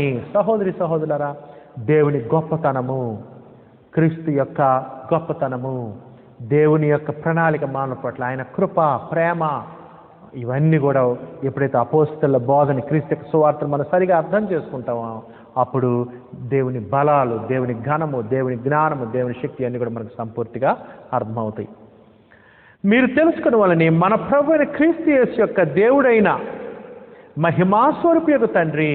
చూసారా, క్రీస్తు ప్రభు దేవుడు ఆయనకు అసలైన స్థితిని బట్టి. మరి క్రీస్తు ప్రభు దేవుడైతే క్రీస్తు ప్రభుకు దేవుడు ఉండటం ఏంటి, క్రీస్తు ప్రభు తండ్రి ఉండటం ఏంటి? క్రీస్తు ప్రభు శరీరగా వచ్చిన స్థితిని బట్టి, తాను తగ్గించుకునే స్థితిని బట్టి, దేవుని కుమారుడుగా ప్రత్యక్షమయ్యాడు కాబట్టి తండ్రిని దేవుడు, ఆయనకు కూడా తండ్రి, ఆయనకు కూడా దేవుడై ఉన్నాడు. క్రీస్తు ప్రభు తగ్గించుకునే స్థితిని బట్టి క్రీస్తు ప్రభుకు దేవుడున్నంత మాత్రాన క్రీస్తు ప్రభు దేవుడు కాకుండా పోడు. ఎందుకంటే ఆయన అసలు స్థితి దేవుని స్థితి, దేవత్వం కలిగిన వాడు. సరే, మీరు తెలుసుకున్న వాళ్ళని మన ప్రభువు అయిన యేసుక్రీస్తు యొక్క దేవుడైన మహిమాస్వరూపి యొక్క తండ్రి తను తెలుసుకున్నట్టు యందు మీకు జ్ఞానమును ప్రత్యక్షతను గల మనస్సు అనుగ్రహించున్నట్లు నేను నా ప్రార్థనను మిమ్మల్ని గూర్చి విజ్ఞాపన చేయుచున్నాను. పౌలు గారు ఎఫెసీ సంఘస్థుల కొరకు కృతజ్ఞతలు చెల్లించడమే కాదు, వారి కొరకు ప్రార్థన చేస్తున్నాడంట. ఎందుకు ప్రార్థన చేస్తున్నాడు? వాళ్ళు దేవుని యొక్క శక్తిని తెలుసుకోవాలని, దేవుని యొక్క కృపను తెలుసుకోవాలని, దేవుని స్తుతించాలని, దేవుడు ఇచ్చేటువంటి స్వాస్థ్యం యొక్క ఐశ్వర్యం ఎంత గొప్పదో అర్థం చేసుకోవాలని, దేవుడు క్రీస్తునందు ఇస్తున్నటువంటి ఆ శోధింపశక్యంగా ఐశ్వర్యాన్ని అర్థం చేసుకోవాలని, దేవుని ప్రేమను, వీటన్నిటిని వాళ్ళు అర్థం చేసుకోవాలని, దేవుని శక్తిని, బలాన్ని, జ్ఞానాన్ని అర్థం చేసుకుని ప్రార్థన చేయాలి. సహోదరి సహోదరులారా, మనం కూడా ప్రార్థన చేయాలి, జ్ఞానం కొరకు ప్రార్థన చేయాలి. యాకోబు ఏమన్నట్టు 1వ అధ్యాయంలో, ఎవడైనా జ్ఞానముగా కొద్దువనిలో అతను ప్రార్థన చేయాలి, దేవుడు అందరికీ ఇస్తాడు, సందేహింపక అడగాలి, ఆయన ధారాళముగా ఇస్తాడు జ్ఞానం అని కూడా చెప్పాడు. మనం ప్రార్థన చేయాలి, మనం ప్రార్థన చేయాలి, మన జ్ఞానం ఇతరులు కూడా జ్ఞానం పొందడానికి మనం కూడా ప్రార్థన చేయాలి. ఇక్కడ పౌలు గారు ఎఫెసీ సంఘస్థులు జ్ఞానంలో ఎదగాలని మన ప్రార్థనలో జ్ఞానంలో మనం ఎదగాలని ప్రార్థన చేయాలి. ఇదండి సహోదరులారా పౌలు చేస్తున్న ప్రార్థన. పౌలు ఆత్మ సంబంధమైన జ్ఞానంలో ఎదగాలని కోరాడు. క్రీస్తు యొక్క జ్ఞానములో, క్రొత్త నిబంధన జ్ఞానములో ఎదగాలని కోరుకున్నాడు. మనం ఎప్పుడు కూడా జ్ఞానంలో ఎదుగుతూ ఉండాలి, వాక్యాన్ని వింటూ ఉండాలి, నేర్చుకుంటూ ఉండాలి, బైబిల్ స్టడీ చేస్తుండాలి. ఆ విధంగా దేవుని జ్ఞానంలో ఎదుగుతాం, తద్వారా దేవుడిని స్తుతిస్తాం, మహింపరుస్తాం, దేవునికి ఇంకా ఇష్టలుగా మనం జీవించగలము. ఆ తర్వాత చివరి భాగం అండి ఈ అధ్యాయంలో 4వ భాగం, అపోస్తలుడైన పౌలు రాసిన ఎఫెసీయులకు రాసిన పత్రిక 1వ అధ్యాయము 20 నుంచి 23 వచనాలు 4వ భాగం. దీనికి ఏమని పేరు పెట్టామంటే క్రీస్తు హెచ్చింపబడుట, క్రీస్తు హెచ్చింపబడుట. సహోదరి సహోదరులారా, దేవుని బల ప్రభావాలు, దేవుని జ్ఞానము, దేవుని శక్తి, దేవుని ప్రేమ, దేవుని సహాయం మనం ఈ లోకంలో సృష్టి ద్వారా చూడొచ్చు. 6 రోజులు చేసిన సృష్టి ద్వారా గాలి, వర్షము, ఋతువులు, పంటలు, ఆహారము, నివాసము, వస్తువులు, ముత్యాలు, వైడూర్యాలు, వీటన్నిటి ద్వారా దేవుని యొక్క గొప్పతనం ఏంటో మానవ జాతికి ఎటువంటి ప్రేమను చూసి చూడొచ్చు. అంతేకాదు, దానికంటే ఇంకా గొప్పగా క్రీస్తు నందు దేవుడు తన బల ప్రభావాల్ని, తన జ్ఞానాన్ని, తన ఐశ్వర్యం, ఇంకా శాశ్వతమైన పరలోక సంబంధమైన నిత్యత్వంతో కూడా అక్షరమైన దీవులు కూడా క్రీస్తులు ఇస్తున్నాడు. వాటిని కూడా తెలుసుకోవాలని, వాటిని బట్టి దేవుని కృతజ్ఞతలు చెల్లించాలని ఇక్కడ పౌలు కోరుతూ ఉన్నాడు. దేవుడు ఎంత బలాన్ని ఉపయోగించాడు క్రీస్తువులు ఇప్పుడు చెప్తున్నాడు చూడండి. క్రీస్తు శరీరధారికి వచ్చినప్పుడు ఆయన ఎన్ని అద్భుతాలు చేశాడు కదా, దేవుని సహాయం చేత అద్భుతాలు, మహత్కారాలు చేశాడు. అంతేకాదు, క్రీస్తుని ఎంతో దారుణంగా చంపారు కదా. క్రీస్తు ప్రభుని ఎక్కడ చూసినా గాయాలు, చేతులకి మేకులు కొట్టారు, పక్కలో బల్లెం పొడిచారు, కొరడా దెబ్బలు, ముళ్ళ కిరీటము, గుద్దులు. అంతేకాదు ఆయన మాంసం ముద్దయ్యాడు సిలువలో కదా. ఆయన్ని మరి చెరసాల్లో కాదు, ఆయన్ని గుహలో సమాధి చేసినట్లుగా మనం చూస్తున్నాం కదా. ఈ విధంగా మనుషులు మరి ఆయన రక్త ముద్దగా చేశారు. అయితే దేవుడు ఏం చేశాడు?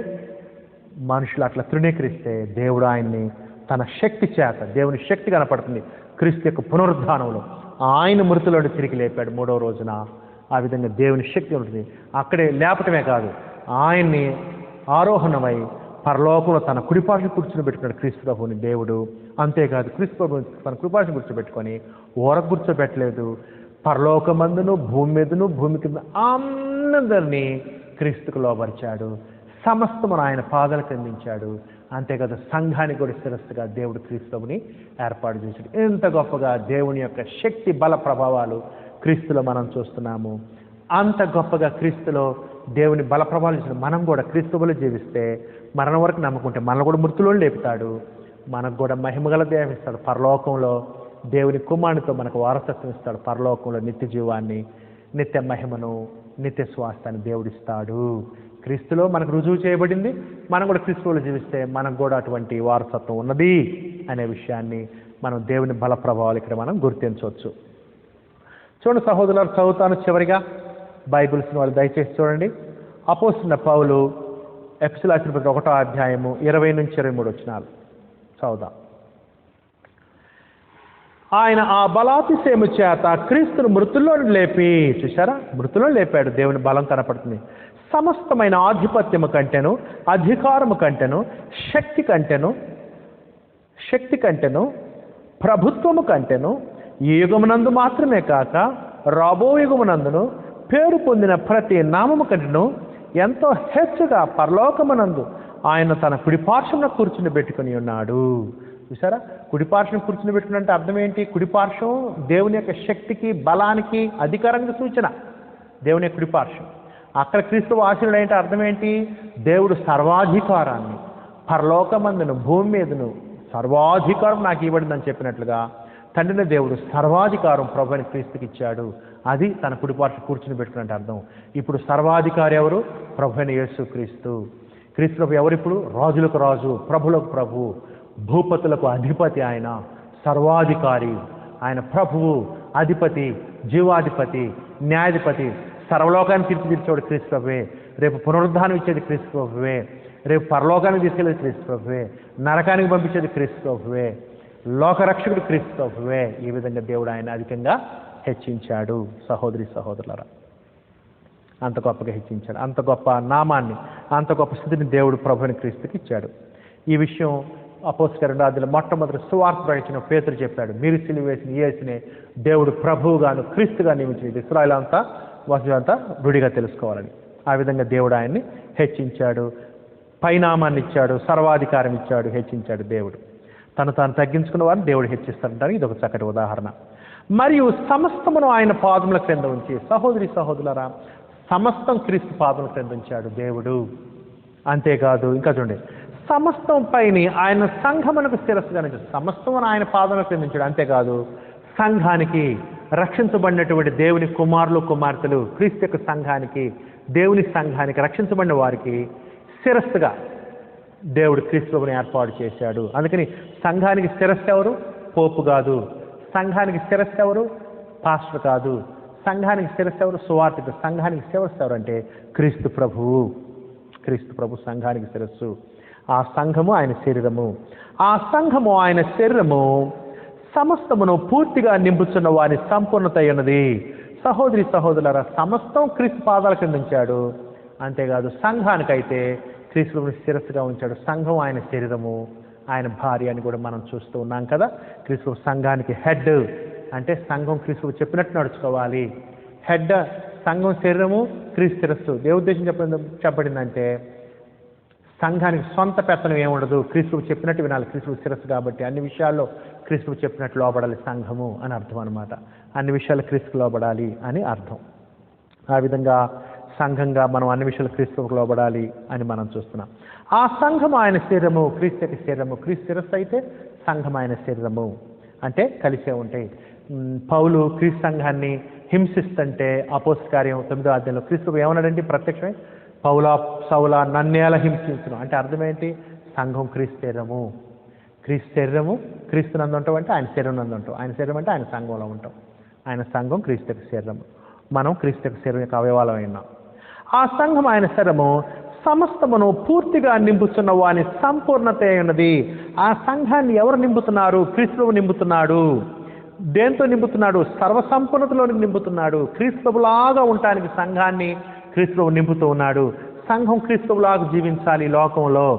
సంఘాన్ని క్రీస్తువు నింపుతున్నాడు కొన్ని దీవెనలతోటి. ఎలా నింపుతున్నాడు అనేది ఎఫెసీ 4:10లో చెప్పాడు. దేవుడు ఆ సంఘంలో, క్రీస్తు ప్రభు ఆ సంఘంలో సువార్తను ఏర్పాటు చేయటం, పెద్దలను ఏర్పాటు చేయటం, అపోస్తలుని ఇవ్వటం, మరి పరిచారకులు ఇవ్వటం, ఈ విధంగా సంఘంలో రకరకాల పోస్టులు ఇవ్వటం ద్వారా క్రీస్తు సంఘాన్ని దేవుని జ్ఞానంతో నింపుతున్నాడు. క్రీస్తు సంఘాన్ని తన సంపూర్ణతలోనికి సమానమైన సంపూర్ణ ఎదగటానికి క్రీస్తు సంఘాన్ని, సంఘ సభ్యుల్ని జ్ఞానంతో నింపటం మనం తర్వాత చూస్తాము. ఆ విధంగా క్రీస్తు తన సంఘాన్ని పోషిస్తున్నాడు, సంరక్షిస్తున్నాడు. ఆ విధంగా సంఘాన్ని క్రీస్తు నింపుతూ ఉన్నాడు, తన సంపూర్ణతలోనికి నింపుతూ ఉన్నాడు అనే విషయాన్ని ఇక్కడ మనము చూస్తూ ఉన్నాం. సహోదరి సహోదరులారా, ఇదండి ఎఫెసీయులకు రాసిన పత్రిక 1వ అధ్యాయము. మనం ఎఫెసీయులకు రాసిన పత్రిక హెడ్డింగ్ ఇచ్చాం. 1వ అధ్యాయానికి ఏమన్నామంటే క్రీస్తు నందు దేవుని యొక్క ఆశీర్వాదాలు అన్నాం. 4 భాగాలు చేశాం. మొదటి భాగం మొదటి 2 వచనాలు అది వందనాలు, తర్వాత 3-14 వచనాలు క్రీస్తు నందు ఆత్మసన ప్రతి ఆశీర్వాదం, 15-19 వచ్చిన 3వ భాగం పౌలు యొక్క కృతజ్ఞతాస్తులు మరియు ప్రార్థనలు ఎఫెసీయుల కొరకు ఆత్మీయ జ్ఞానం కలిగి ఉండాలని. 4వ భాగం ఏంటంటే 20-23 వచ్చిన క్రీస్తు హెచ్చించబడ్డాడు, ఎలా హెచ్చించబడ్డాడో కూడా మనం చూశాము. ఈ విధంగా 1వ అధ్యాయాన్ని మనం నేర్చుకున్నాము. సహోదరులారా, దయచేసి కంఠస్థ వచనాలు నోట్ చేసుకోండి. ఎఫెసీయులకు రాసిన పత్రిక 1వ అధ్యాయం 3వ వచనం కంఠస్థ వచనము. మన ప్రభువైన యేసు క్రీస్తు యొక్క తండ్రి యొక్క దేవుడు స్థింపండుగాక, ఆయన క్రీస్తునందు పరలోక విషయంలో ఆత్మస్వని ప్రతి ఆశీర్వాదం మనకు అనుగ్రహించును. ఎఫెసీయుల రాసిన 1వ అధ్యాయం 7వ వచనం కూడా కంఠస్థ వచనము. 1:7 హైలైటర్తో మార్క్ చేసుకోండి. దేవుని కృపా మహేశ్వరుని బట్టి ఆ ప్రియుని యందు ఆయన రక్తం వల్ల మనకు విమోచనము అనగా మన అపరాధముల క్షమాపణ మనకి కలిగి ఉన్నది. ఆ తర్వాత ఎఫెసీయుల 1వ అధ్యాయము 22-23 వచ్చిన కూడా కంఠస్థ వచనాలు. మరియు సమస్తమును ఆయన పాదముల క్రింద సమస్తము పైన ఆయన సంఘమునకు శిరస్సుగా నియమించాను. ఆ సంఘం ఆయన శరీరము సమస్తమును పూర్తిగా నింపుతున్న వాని సంపూర్ణత అయినది అని కూడా మనం చూసాం. ఈ కంఠస్థ వచనాలు సహోదరి సహోదరులు మార్క్ చేసుకోండి, మెమరైజ్ చేయండి. ఎఫెసీయులకు రాసిన పత్రిక చాలా లోతైన విషయాలు పౌలు గారు చెప్పారు. చాలా లోతైన విషయాలు. ఎఫెసీయులకు రాసిన పత్రిక అర్థమైతే బైబిల్ అంతా అర్థమైనట్టే. ఒక విధంగా చెప్తే ఎఫెసీయులకు రాసిన పత్రిక 1వ అధ్యాయం సరిగ్గా మనకు అర్థమైతే బైబిల్ అంతా బైబిల్ రసాన్ని నువ్వు దాగినట్టు, బైబిల్ సారాంశం నువ్వు అర్థం చేసుకున్నట్టు. అందుకని మనం వివరంగా నేర్చుకున్నాం. ఇంతవరకు ఎంతో శ్రద్ధగా వినందుకు మీ అందరికీ కృతజ్ఞతలు.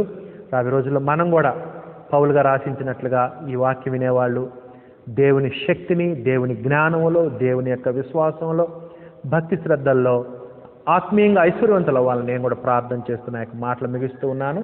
మీ అందరికీ కృతజ్ఞతలు తెలియజేస్తూ ఉన్నాను.